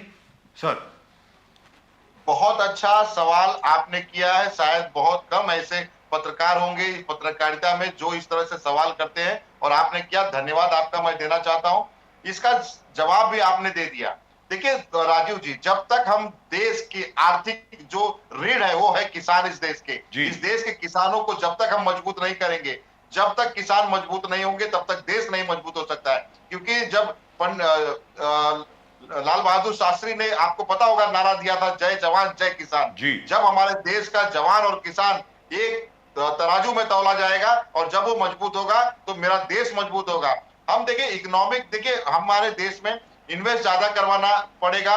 और एक सबसे बड़ी बात है, जो ये 4-5 लोगों को पूरा देश दे दिया जा रहा है, और ये देश देने के बाद 4-5 लोग जब देश चलाएंगे तो देश के छोटे मजले, चाहे वो किसान हो, चाहे वो फेरी वाला हो, चाहे वो छोटा मजला धंधा करने वाला हो, वो समाप्त हो जाएगा। और वो जब समाप्त हो जाएगा तो देश कहीं ना कहीं चरमरा जाएगा। और हमारा विशेष ध्यान जो रहेगा वो मजले, वो छोटे, वो किसान, ये सभी पे रहेगा कि उनको मजबूत करेंगे तो हमारा देश मजबूत होगा, हमारा आर्थिक स्थिति मजबूत होगी। और सबसे बड़ी बात, सब्सिडी, देखिए सब्सिडी के लिए रोना रोते हैं। और जब आए थे नरेंद्र मोदी जी तो सब्सिडी दिए थे, लेकिन सब देश में सब्सिडी बंद कर दिया गया। आज स्थिति यह है कि 1150 रुपए का हमें घरेलू गैस लेना पड़ रहा है। हमें जरूरी है कि थोड़ा उसमें सब्सिडी दें, पेट्रोल डीजल में सब्सिडी दें, क्योंकि आज जो महंगाई त्रस्त है ना, जनता इस समय जो एकदम त्रस्त हो गई है, वो महंगाई से हो गई है। और उसको कंट्रोल में करना, और कोई कर सकता है तो मनमोहन सिंह जैसा अर्थशास्त्री, आप भी जानते हैं, पूरा देश जानता है, पूरा वर्ल्ड जानता है कि मुझे लगता है कि मनमोहन सिंह जैसा अर्थशास्त्री कोई नहीं है। और हमारे पास, हमारा सौभाग्य है, कांग्रेस पार्टी का ये सौभाग्य है कि मनमोहन सिंह जैसा नेता और एक अर्थशास्त्री हमारे पास है। हमारी सरकार जैसे आएगी, आपको देखिएगा कि मनमोहन सिंह जी जैसे बनाएंगे और पूरा एक रोड मैप तैयार होगा, वो आपको भी पता चलेगा। और मुझे खुशी होगी कि मैं इस चैनल पे बैठ के कहूं कि देखिए पेट्रोल जो है वो 60 रुपया हो गया है, और डीजल जो है 50 रुपया हो गया, और गैस जो है वो 500 रुपया हो गया। Wonderful. I hope, I tell you what, I hope Mrs. Nirmala Sitharaman is listening to this. Yes, because she has to exactly. present the budget बिल्कुल, tomorrow. exactly. कल उनको बजट पेश करना Yes. है। मैं उम्मीद करता हूँ वो भरत सिंह जी की बात सुन रही हूँ, हाँ। और असल में ये प्रपोजल जो है वो इनकॉर्पोरेट कर लें अपने बजट में। But I doubt it very much. ये आपको पता होना चाहिए कि नोटबंदी के समय में राजीव जी खुद मनमोहन सिंह जी ने कहा था कि ये जो आप कर रहे हो ये देश के लिए और पूरे हमारे आपकी सरकार के लिए घातक होगा, लेकिन सरकार ने नहीं सुना और उसका आज खामियाज पूरा देश भुगत रहा है। राइट, भरत सिंह जी बहुत बहुत शुक्रिया आपका हमारे साथ जुड़ने के लिए, चैनल पर आने के लिए, हमारे नए चैनल पर आने के लिए, हम लोगों के साथ बातचीत करने के लिए। Thank you so much sir, really and truly wonderful. That is mister Bharat Singh talking to us. Thank you so much, mister Bharat Singh, thank you very much, of the Congress party. Bharat Singh साहब कांग्रेस पार्टी के हमारे साथ, really lovely, very nice, very articulate, very well said, and very sure of himself, very sure of him, confident, absolutely confident. He's appeared on our show for the first time. Yes, he's done very well, praising Mr. Manmohan Singh. And as far as the Congress is concerned, we hope Mr. Manmohan Singh is healthy enough to, but I tell you what, if Congress has spokespersons like that, yes, then perhaps the Congress is waking up. Yes, बिल्कुल sir, बिल्कुल। मैं उम्मीद करता हूं कि कांग्रेस इसी तरह जाग जाएगी। I hope they do, but I tell you what, हम लोगों ने सबसे बात करी, कांग्रेस से, बालासाहेबांची शिवसेना से, कल हमने भारतीय जनता पार्टी से भी बात करी। बिल्कुल सर। लेकिन जो मूल सवाल जिसके ऊपर आपने सवाल किया था प्रदीप जी, मैं सवाल कर रहा हूं उस पे, Nobody is bothered, कि भाई 37% आप बिजली के बिल को बढ़ा रहे हैं। yes, तो मतलब क्या कर रहे हैं आप? क्या लूट मची है? क्या कर रहे हैं आप हिंदुस्तान में? I mean, this is absolutely terrible. आज जितने भी नेता से आपने बात की है, सब 37%, 37%, तो 37%. Either they are not aware or they are pretending not to be aware. Not to be aware. Right. No, we don't want to turn India into Pakistan. Pakistan में 250 लीटर जो भी पे डीजल हो या गैस सिलेंडर कुछ हो या 300, तो phenomenal. No, we don't want to turn India into Pakistan. The government says that we are not that. The government says we are affording. We can do it. We can keep everything under control. Inflation is under control. That's what the government say. And that's what they say. 37% hike, impossible. Right. At the moment with us we have Advocate Sandeep Katke with us. Advocate Sandeep Katke साहब नमस्कार। नमस्कार राजू जी, नमस्कार। आज आपने press conference करी, आपने press वार्ता ली, अपनी स्टेटमेंट दी, सबके सामने आपने कहा किस प्रकार जो इलेक्ट्रिसिटी कंपनीज हैं, हो सकता है आगे चल करके उनका प्रस्ताव अगर पारित हो गया तो ये सब मुंबईकरों के साथ बहुत ज्यादा अन्याय होगा। जैसे कि अभी अन्याय नहीं हो रहा, अब इसके ऊपर अब तो तानाशाही हो जाएगी। लेकिन मैं आपसे जानना चाहता हूं सर कि ऑफिशियली आधिकारिक तौर पर क्या महाराष्ट्र सरकार की तरफ से, MERC की तरफ से या इन इलेक्ट्रिसिटी कंपनीज की तरफ से आपको कोई उनका कोई वर्शन मिला है? उन्होंने कुछ कहा है क्या? काट के साथ नहीं, उन्होंने कुछ कहा नहीं है। उन्होंने प्रस्ताव MERC को दिया है, तो MERC ने वो प्रस्ताव को स्वीकार कर लोगों को सजेशन ऑब्जेक्शन पूछा है और उसके लिए 15 फरवरी तक की तारीख दी है। उनकी वेबसाइट पर जाकर इसको इसके ऊपर हरकत है, इसको ऑब्जेक्शन है, तो वो ऑब्जेक्शन वो रेज कर सकते हैं। तो ऐसा प्रकार उन्होंने किया है, तो उन्होंने तो उनका प्रस्ताव स्वीकार ही किया है लगभग। तो मुझे नहीं लगता कि ये जो 37% प्राइस हाइक का जो प्रस्ताव है वो नामंजूर होने वाला है, क्योंकि सरकार जो है वो सरकार एक अलग तरीके से चल रही है। जैसे हम देखते हैं पूरे भारत की, अगर हम बिजली की बात करेंगे तो 55% बिजली जो है वो कोल से बनती है और सबसे बड़ा कोल का इंपोर्टर जो है वो स्टील अथॉरिटी ऑफ इंडिया है और उसके बाद में सेकेंड लार्जेस्ट इंपोर्टर अगर कोई हो तो अदानी है। तो ये अदानी जी जो है ये अपने भारत के जितने भी इलेक्ट्रिसिटी जनरेशन प्लांट्स है उसको कोयला देते हैं। अब ये कोयला के जगह पे वहां पे पत्थर देते रहेंगे और उनसे पैसा लेते रहेंगे, इसके लिए बिजली बन नहीं पा रही है, इसलिए उनको बिजली का भाव बढ़ाना पड़ रहा है, ऐसा तो मुझे लगता है। क्योंकि ऐसा कोई पैरामीटर नहीं है कि 1 टन का अगर कोयला डालेंगे तो उसमें इतनी बिजली, इतनी यूनिट बिजली तैयार होनी चाहिए, ऐसा कोई पैरामीटर नहीं है। इसके लिए पूरा सीधा सीधा ये पूरा मतलब एक ऑर्गेनाइज क्राइम है, लोगों के जेब से पैसे कैसे निकाला जाए, इसके लिए सोची समझी साजिश है। Now, which means, Pradeep ji, that people who are already suffering are going to suffer more. क्योंकि प्रस्ताव तो दे दिया है, it is with MERC, MERC उसको रिजेक्ट करती है, उसको एक्सेप्ट करती है, क्या होता है, I don't know. अभी तक तो कोई ऐसे हमने देखा नहीं कि MERC ने कभी इस प्रपोजल को रिजेक्ट किया है, आज तक नहीं किया। इसमें इफेक्ट क्या होने वाला है आपके माध्यम से मैं बताना चाहूंगा। जी बताएं सर। कि उसमें जो 100 से 200 यूनिट जो उपभोक्ता है, जो 100 से 200 यूनिट की बिजली वापरते हैं, उनको 400 से लेके 800 रुपए तक का मतलब ज्यादा देना पड़ेगा, अतिरिक्त बर्डन आने वाला है। जी। जो 300 यूनिट के ऊपर बिजली वापरते हैं उनको 800 रुपए से लेके 1700 रुपए तक का, मतलब 800 रुपीज टू 1700 रुपीज, इतना एडिशनल कॉस्ट उनको भरना पड़ेगा। जितने इंडस्ट्रियल यूनिट्स है, सभी इंडस्ट्रियल यूनिट्स को लगभग 30% की हाइक लगने वाली है। 30% की, राइट। तो ऐसे माहौल में कौन से नए बिजनेस, नए उद्योग जो है वो महाराष्ट्र में आना चाहेंगे? जी। तो ये सीधा महाराष्ट्र गवर्नमेंट का मुझे तो लगता है ये धोरण ही है कि महाराष्ट्र के जितने भी उद्योग है वो आजू बाजू के स्टेट में चले जाए। इनफैक्ट कटके जी, वी आर इनफैक्ट हम लोग जो गैलपिंग इन्फ्लेशन की तरफ जा रहे, 37% इंक्रीज, और जितने इंडस्ट्रियल यूनिट्स हैं मुंबई अगल बगल महाराष्ट्र में, it be as you said unfeasible, feasible नहीं होगा, नॉट फीजिबल। इनको प्रोडक्शन फीजिबल नहीं होगा, मैन्युफैक्चरिंग फीजिबल नहीं होगा एट द पर्टिकुलर टाइम वे सरकार कहता कि हमारे स्कीम्स है उद्योग बढ़ाना। तो ये कदम एक बहुत डेंजरस कदम इस पर आ रहा है, और कोई भी पॉलिटिकल पार्टी अपार्ट फ्रॉम आम आदमी party is really taking up this issue. और जहां आपने कहा कि आप अगर सत्ते में आए 200 यूनिट फ्री करने वाले हैं, उसी स्लैब को 300% आप इंक्रीज करने के सोच रहे हो, तो it is phenomenal. What we are talking about is huge. मुझे याद है कि अराउंड 2010 जब ऐसे चीज हम लोग ने हाईलाइट किए, तभी हम लोग लेमन करके एक चैनल चलाते थे जी। तो वहां पर हमने जब इतना मुद्दा उठाया, तभी भी आम आदमी पार्टी के बहुत सारे आपके साथी हमारे साथ थे, तो तभी वहां के तब के एनर्जी मिनिस्टर सुनील तटकरे ने अपने आप को इन्वॉल्व किया, MERC के ऑर्डर को स्टे किया था, तभी इस प्रकार से हाइक। तो ये जिस प्रकार से हाइक हर साल, हर 2 साल, हर 3 साल प्रपोजल दिए जा रहे हैं और चीज को क्लियर कर रहे हैं, ये एंटी पुअर स्टैंड है। और जितने विरोधी हैं आपके आम आदमी पार्टी के, उनका यही कहना कि आम आदमी पार्टी को बोल के गायब होना चाहिए, वो फिर खड़े नहीं रहते, फिर हम ढूंढते रहेंगे। तो इस वातावरण को कैसे बदले अभी? ठीक है, आपने तो एक मुहिम चलाया, एक कैंपेन चलाया पूरे देश, पूरे महाराष्ट्र, मुंबई में कि इस चीज को रोकना है, बट लोगों को साथ जोड़ के इसको एंड तक कैसे लेके जाएंगे आप? देखो, सबसे पहली बात तो यह है कि जब ये मुद्दा हमने उठाया तो मुझे काफी ग्रामीण भागों से, मतलब महाराष्ट्र का जो रूरल एरिया है उधर से मुझे फोन आए।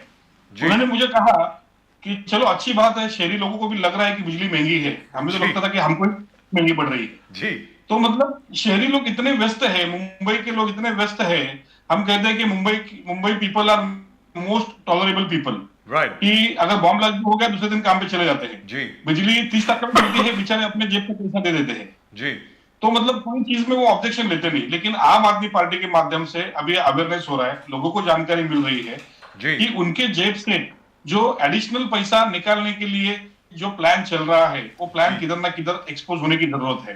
जी हम ग्रामीण भाग की अगर बात करेंगे, महाराष्ट्र रूरल की बात करेंगे, तो वहां पे जो किसान है, किसानों को पर्याप्त बिजली नहीं मिलती, वहां पे काफी लोड शेडिंग है, उनको सुबह 5 बजे बिजली मिलती है जी और उनको भी वहां पे फ्री बिजली नहीं मिलती। पिछली अनेक सरकारों ने कहा कि किसानों के लिए फ्री में बिजली दी जाएगी, लेकिन अब तक ऐसी कोई गवर्नमेंट महाराष्ट्र में बनी नहीं कि जिन्होंने किसानों को फ्री में बिजली दी है। जी तो मैं समझता हूं कि आम आदमी पार्टी के माध्यम से एक बड़ी मुहिम अभी छिड़ गई है बिजली के बारे में, ताकि बिजली जितने भी उपभोक्ता है वो सतर्क हो, वो अवेयर हो कि उनके जेब से पैसे निकालने के लिए किस किस प्रकार का प्लान बन रहा है, उसको रोकने के लिए क्या करना चाहिए। तो लेकिन आम आदमी पार्टी जी के माध्यम से हम एक दशा भी देंगे और एक दिशा भी देंगे जी पूरे मुंबई के और महाराष्ट्र के लोगों को। लेकिन यहां पर संदीप पाटके जी सबसे बड़ी बात जो सामने आती है, बाकी जितने भी राजनीतिक दल हैं, जैसा अभी प्रदीप जी ने कहा, जितने भी राजनीतिक दल हैं उनका क्रिटिसिज्म आपके खिलाफ ये है कि भाई आपको मुंबई के बारे में कुछ मालूम नहीं है, मुंबई की संस्थापना क्या है उसके बारे में आपको मालूम नहीं है, मुंबई का प्रशासन कैसे चलता है आपको मालूम नहीं है, मुंबई के बजट में, बीएमसी के बजट में और अन्य जितने भी संस्थाएं हैं इस वक्त जो मुंबई में काम कर रही हैं, एमएमआरडीए हो गए, कलेक्टर साहब हो गए, ये किस प्रकार एक दूसरे के साथ इंटरेक्ट करते हैं उसके बारे में आपको कोई ज्ञान नहीं है। तो आप भले 200 यूनिट प्रॉमिस करें या 2000 यूनिट प्रॉमिस करें, आप सत्ता में तो आने वाले हो नहीं, तो जितना मर्जी आप प्रॉमिस कर दो क्या फर्क पड़ता है, क्योंकि चुनाव के बाद हो सकता है आपकी इक्का दुक्का शायद सीट आ जाए। काट के साहब, मैं ओपन चैलेंज देता हूं जी सभी विपक्षी पार्टियों को, सभी सत्ता वाली पार्टी को मैं ओपन चैलेंज करता हूं कि वो मेरे साथ में बैठे, आम आदमी पार्टी के लोगों के साथ में बैठे। हमारे पास हमारे पार्टी में एडवोकेट्स है, डॉक्टर्स है, इंजीनियर्स है, आर्किटेक्ट्स है, एक्टिविस्ट है, सब टाइप के लोग हैं। आपके पार्टी में कौन है? तो आपके पार्टी में सिर्फ भ्रष्टाचारी लोग हैं, गद्दार लोग हैं, जो पैसे के लिए ये पार्टी से वो पार्टी भागते हैं और उनको सिर्फ करप्शन करने के फॉर्मूले मालूम है, आम आदमी पार्टी को काम करने के फॉर्मूले मालूम है। तो मैं आपके माध्यम से चैलेंज देता हूं उन सभी लोगों को जो कहते हैं कि आम आदमी पार्टी के लोगों को प्रशासन कैसा चलाना ये पता नहीं है, तो मैं आपके माध्यम से उनको चैलेंज देता हूं कि पहले हमारे से डिबेट करें इस विषय में।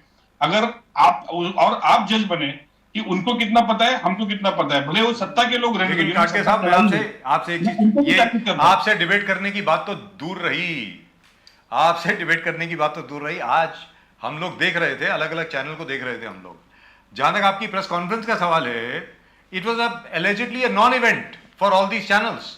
जहां तक जितने भी बड़े बड़े चैनल हैं, बड़े कॉर्पोरेट चैनल जितने हैं, हम लोगों को छोड़ करके, वेरी फ्रैंकली स्पीकिंग, इस विषय के बारे में और कोई बात नहीं कर रहा है।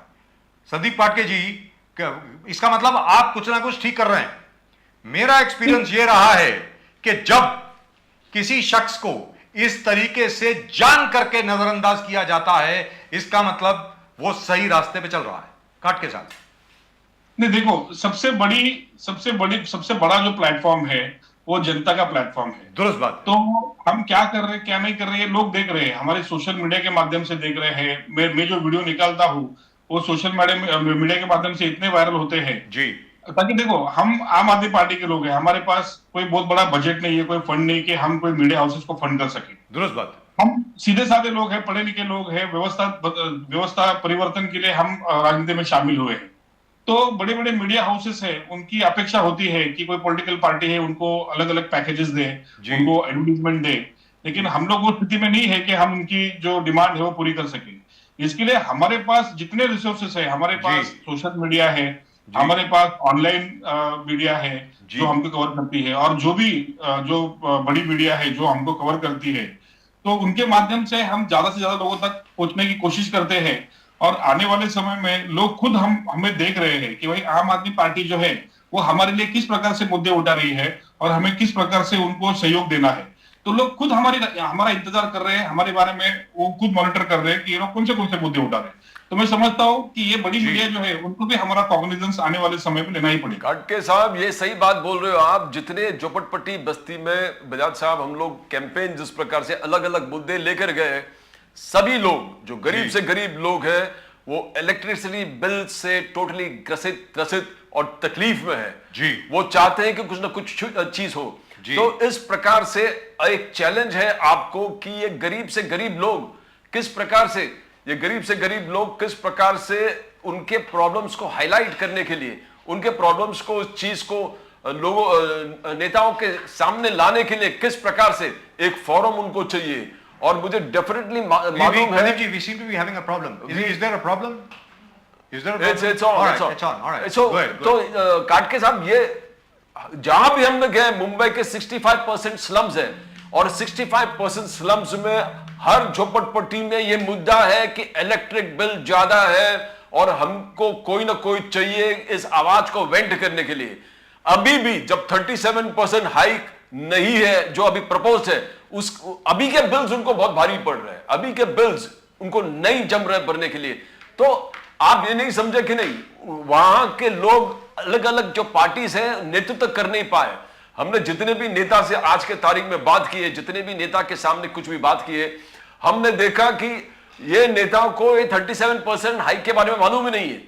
कितने भी पॉलिटिकल पार्टीज और प्रदीप जी, यस, और जितने पॉलिटिकल पार्टी से शो में भी आए, उनसे जब हमने ये कहा कि आम आदमी पार्टी, संदीप काटके जी वगैरह एक कैंपेन चला रहे 37%, बोले 37% तो नॉलेज ही नहीं। जहां आपने कहा कि मेरे सामने बिठाओ, तो कैसे बिठाए, आपको पहले स्टडी तो होना चाहिए। इन लोग जितने कांग्रेस हो, एनसीपी हो, रूलिंग पार्टीज हो, शिवसेना हो, इस मुद्दे को ले ही नहीं रहे, उठा ही नहीं रहे।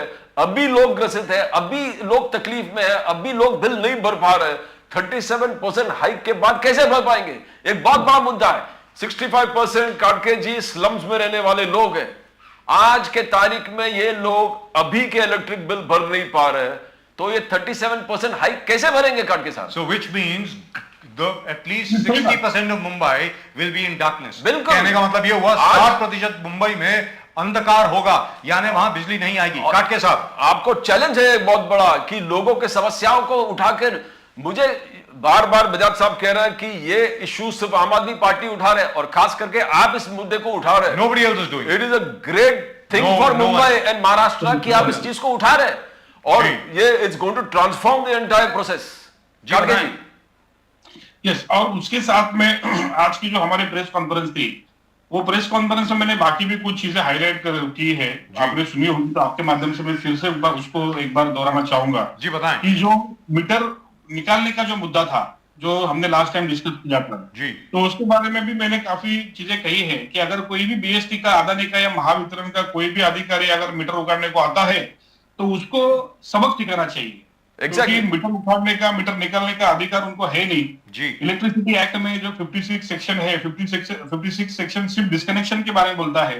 डिस्कनेक्शन की व्याख्या भी मैंने बताई। डिस्कनेक्शन मतलब आपको खाली मीटर के अंदर से तार निकाल देना है या फिर जहां से सप्लाई होता है वहां से तार निकाल देना। मीटर निकालना आपके अधिकार में आता ही नहीं है।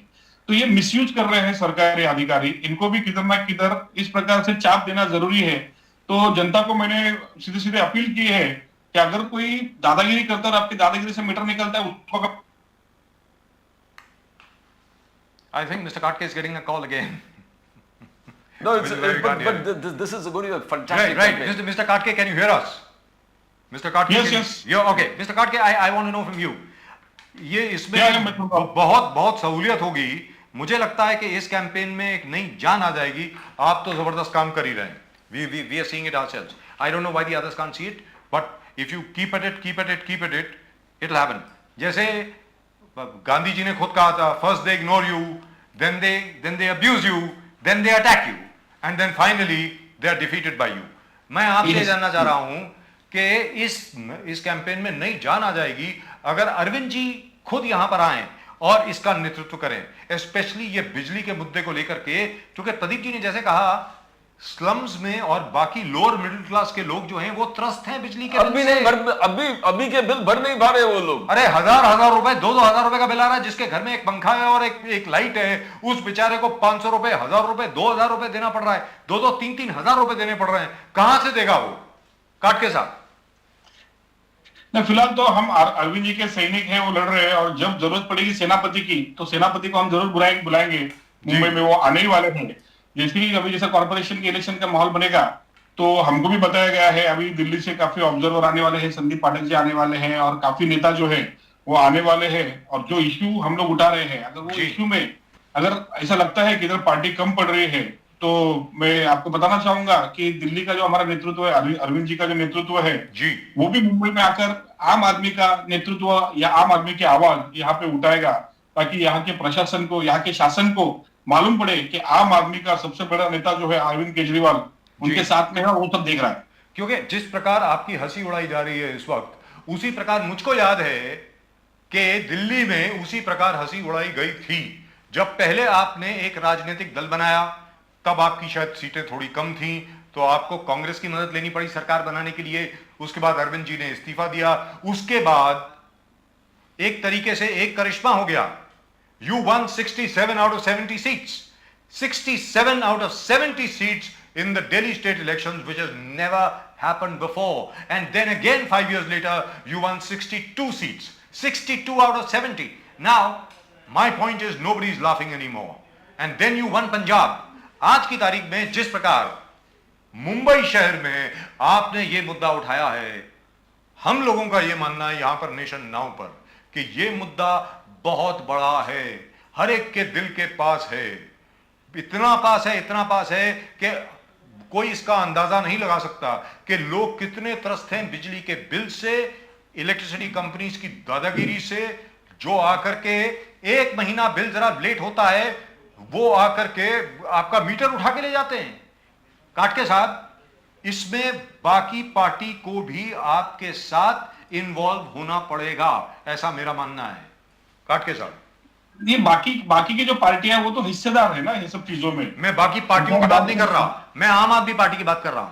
आम आदमी पार्टी के जो बाकी नेता है उनको भी इसी प्रकार काम करना पड़ेगा इसमें, जैसे आप काम कर रहे हैं। यस नहीं, आम आदमी पार्टी के सभी नेता जो है वो काम कर रहे हैं। फिलहाल इस इशू के ऊपर मैं काम कर रहा हूँ। जहां जहां जरूरत पड़ेगी, हमारे मुंबई अध्यक्ष है प्रीति शर्मा मीनन जी, उनके नेतृत्व और उनके मार्गदर्शन से मैं काम कर रहा हूँ। तो जो भी चीजें यहाँ पे मैं कर रहा हूँ तो उनके मार्गदर्शन के नीचे ही कर रहा हूँ मैं हर एक चीज। आज की जो प्रेस कॉन्फ्रेंस थी वो थोड़ी बिजी थी, तो उन्होंने हमको कहा कि काम रुकना नहीं चाहिए, आप लोग प्रेस कॉन्फ्रेंस लो और आप जनता को अवगत कराओ कि 37%। I think we could see Ruben Mascarenhas with you. Yeah. I think Ruben was sitting with you. जी प्रदीप काटके जी, अभी ये जबरदस्त कैंपेन है आपका लोग स्लम्स में। ये मुंबई अध्यक्ष प्रीति शर्मा मेनन जी के नेतृत्व में ही चल रहा है। हम भी उनके समझ लो हम उनके सैनिक ही है जो फील्ड पर उतर के काम कर रहे हैं, लेकिन नेतृत्व उनका ही जी। मगर आपको जैसे पहले केजरीवाल जी ने किया था कि ग्रास लेवल, आपके हर वार्ड में वार्ड अध्यक्ष है, आपने बताया ऑर्गेनाइजेशन बहुत स्ट्रांग है आपका। ये वार्ड अध्यक्ष और जो लोअर लेवल के आपके जो वार्ड अध्यक्ष है उनको बस्तियों में जाके जागृति, बिकॉज लोग जुड़ने को तैयार है, लोग लड़ने को तैयार है, लोग बाहर निकलने के लिए तैयार है। उनको वही चाहिए, आप जाके हाथ दो, आम आदमी पार्टी के झाड़ू लेके वहां पर चले जाए तो लोग, मैं कहता हूं काटके साहब, ये लोग ऑलरेडी तकलीफ में है। सब उनके झूठ 65% ऑफ स्लम्स के एक साथ आपके साथ निकलने को तैयार है, मगर थोड़ा आपके वार्ड लेवल पे आपको रीच आउट करना पड़ेगा। इन गरीब बस्तियों में जहां लोग पूरे दिन बेचारे मेहनत करके वापस घर लौटते हैं और पूरे जिंदगी ये उनके पूरे आधा पगार तो इनके इलेक्ट्रिक बिल्स भरने में चलते हैं, तो ये लोग तैयार है, आपको रीच आउट करना पड़ेगा। प्रदीप जी कभी कभी पगार से ज्यादा, एग्जैक्टली कभी पगार से ज्यादा, तो क्या करेगा बेचारा आदमी। आपका संगठन है, पूरे वार्ड लेवल पे आपका संगठन है, तो वार्ड लेवल पे आपको आउटरीच करना पड़ेगा, बिकॉज ये बहुत बड़ा मुद्दा है मुंबई के लिए। काट के साथ बताएं। बीएसटी के जो सिक्योरिटी का मुद्दा था, बीएसटी ने जो एडिशनल सिक्योरिटी पॉइंट मांगी है जी, तो इसमें जितने भी मतलब साउथ सेंट्रल मुंबई और साउथ मुंबई, यहाँ पे हमारे जितने भी वार्ड अध्यक्ष है उन सभी ने वहां पे सब लोगों को फॉर्म्स दिए हैं कि वो फॉर्म्स हम भर के ले रहे हैं। आज तक हमारे पास 15,000 फॉर्म्स आए हैं। अच्छा। और फॉर्म कलेक्शन चालू है। तो हमने वहां पे फॉर्म इशू किए, उस फॉर्म के माध्यम से हमने लोगों को कहा है कि आप ये फॉर्म भर के दे दो, जिसमें हमने लिखा है कि हम एडिशनल सिक्योरिटी डिपॉजिट नहीं भरेंगे जी। तो ये फॉर्म सब जमा होने के बाद में हम बीएसटी के जीएम के पास जाने वाले हैं, उनको कहने वाले हैं कि भाई आप इतने लोग जो है वो सिक्योरिटी डिपॉजिट भरने वाले हैं नहीं जी। अगर वो फिर भी नहीं मानते हैं तो फिर जिन्होंने फॉर्म भरा है और हमारे जितने भी पदाधिकारी है, कार्यकर्ता है, उन सबको इकट्ठा करके हम बीएसटी पे, अब तक मुंबई में नहीं हुआ इतना बड़ा मोर्चा जो है हम बीएसटी के ऊपर लेके जाएंगे और मुंबई करो की आवाज बनकर हम बीएसपी को बताएंगे कि आप जो एडिशनल पैसों की डिमांड करते हैं मुंबई करों से, ये हम लोग नहीं भरेंगे और हम इससे हमारी इससे सहमति भी नहीं है और आपके दादागिरी को हम नहीं सहेंगे। लेकिन तो ऐसे लेकिन काट के साथ नॉर्दर्न सबर्ब में क्या कर रहे हैं सर? उत्तर मुंबई में क्या कर रहे हैं? सबर्ब्स में क्या कर रहे हैं? उधर ही आ रहा हूं मैं जी। तो उत्तर मुंबई में अभी तक सिक्योरिटी डिपॉजिट का जो मुद्दा है वो वहां पे आया नहीं, अभी प्राइस हाइक का मुद्दा आया है जी। तो इस प्राइस हाइक के विषय में हमारे सभी वार्ड प्रेसिडेंट जो है और सभी जो स्थानिक पदाधिकारी है, असेंबली इंचार्ज है, हमारे जोनल इंचार्ज है, उनके माध्यम से वहां पे भी एक बड़ा मूवमेंट खड़ा किया जाएगा। लोगों को बताया जाएगा कि जिस प्रकार से लूट चालू है उस लूट को रोकने के लिए अब सबके सामने एक ही पर्याय है और वो पर्याय है आम आदमी पार्टी। अरविंद जी के नेतृत्व में जैसे दिल्ली में हुआ, पंजाब में हुआ, वही चीजें मुंबई में भी होनी चाहिए। इसके लिए हमने जो नारा दिया है मुंबई में भी केजरीवाल, वो नारा हम फिर से लगाएंगे और उस नारे को साथ देने के लिए दिल्ली से हम अरविंद जी को भी यहाँ पे बुलाएंगे ताकि मुंबई के जन जन तक, मुंबई के घर घर तक ये बात पहुंचे कि आम आदमी पार्टी मुंबई में आ गई है और आम आदमी पार्टी का अगर साथ देंगे तो जैसे दिल्ली में हुआ, जैसे पंजाब में हुआ, वही क्रांति मुंबई में भी होगी। Wonderful, absolutely wonderful. संदीप काटके जी बहुत बहुत शुक्रिया आपका. And by the way, the breaking news was if this hike is accepted, I think there's a D missing over there. I hope we are able to correct it. But Sandeep Katke ji, thank you so much, sir. Thank you so much for talking to us. और जबरदस्त campaign है आपका, मुबारक हो आपको इस campaign. I hope you succeed because if you succeed, all of us succeed. All of us succeed. Let's be very clear. Or not succeed, all of us survive. Yes. Let's be very clear. If you succeed, all of us survive. Because I tell you what, after you have told us about this 37% hike and 30% hike for industrial units, all of us have been very worried because our accountants have come back to us and have told us, okay, sir, you must lower your electricity consumption. Yes. लेकिन मैं आपको बता दूं, we are a channel. We cannot do without electricity. What do? ये मतलब जितने छोटे छोटे यूनिट हैं पूरे महाराष्ट्र में, वो तो पूरे दुर्घटनाग्रस्त हो जाएंगे, सब खत्म हो जाएंगे, बंद हो जाएंगे अगर आप लोग सफल नहीं हुए इस 37% बढ़त को रोकने में. संदीप काटके जी, एक बार फिर आपका बहुत बहुत धन्यवाद. Thank you so much sir. नमस्कार और वंदे मातरम. वंदे मातरम. Thank you. भारत माता की जय. Thank you so much sir. Bharat माता की जय. Right, Pradeep ji? बिल्कुल sir. I hope the Aam Aadmi Party succeed. I hope the Aam Aadmi Party succeeds. Because nobody else seems to be interested. The recession is going to hit us so badly. We thought it's going to hit the neighboring countries. And I tell you what, I have great hopes from the budget tomorrow. I hope Ms. Nirmala Sitharaman, our Honorable Finance Minister, will provide us with some relief, especially with regard to fuel prices and energy prices. But there will be no relief if this 37% hike is accepted. Then we're all dead. If that happens, it's going to be a terrible time. अगर MERC ने, Maharashtra electricity regulatory commission ने अगर ये 37% बढ़ाने का अगर ये प्रस्ताव स्वीकार कर लिया, उसके बाद जैसा संदीप काटके जी ने कहा, यहां पर कौन सा शख्स है, कौन सा बिजनेस हाउस है जो यहां महाराष्ट्र में उद्योग लगाने के लिए आएगा? कोई नहीं आएगा साहब. That's it. That's all we've got for you in tonight's show on Nation Now. From me, RKB, and Advocate Pradeep Nambiar साहब, आप सब लोगों को नमस्कार. जय हिंद, जय महाराष्ट्र, जय भवानी, जय शिवाजी, वंदे मातरम. वंदे मातरम.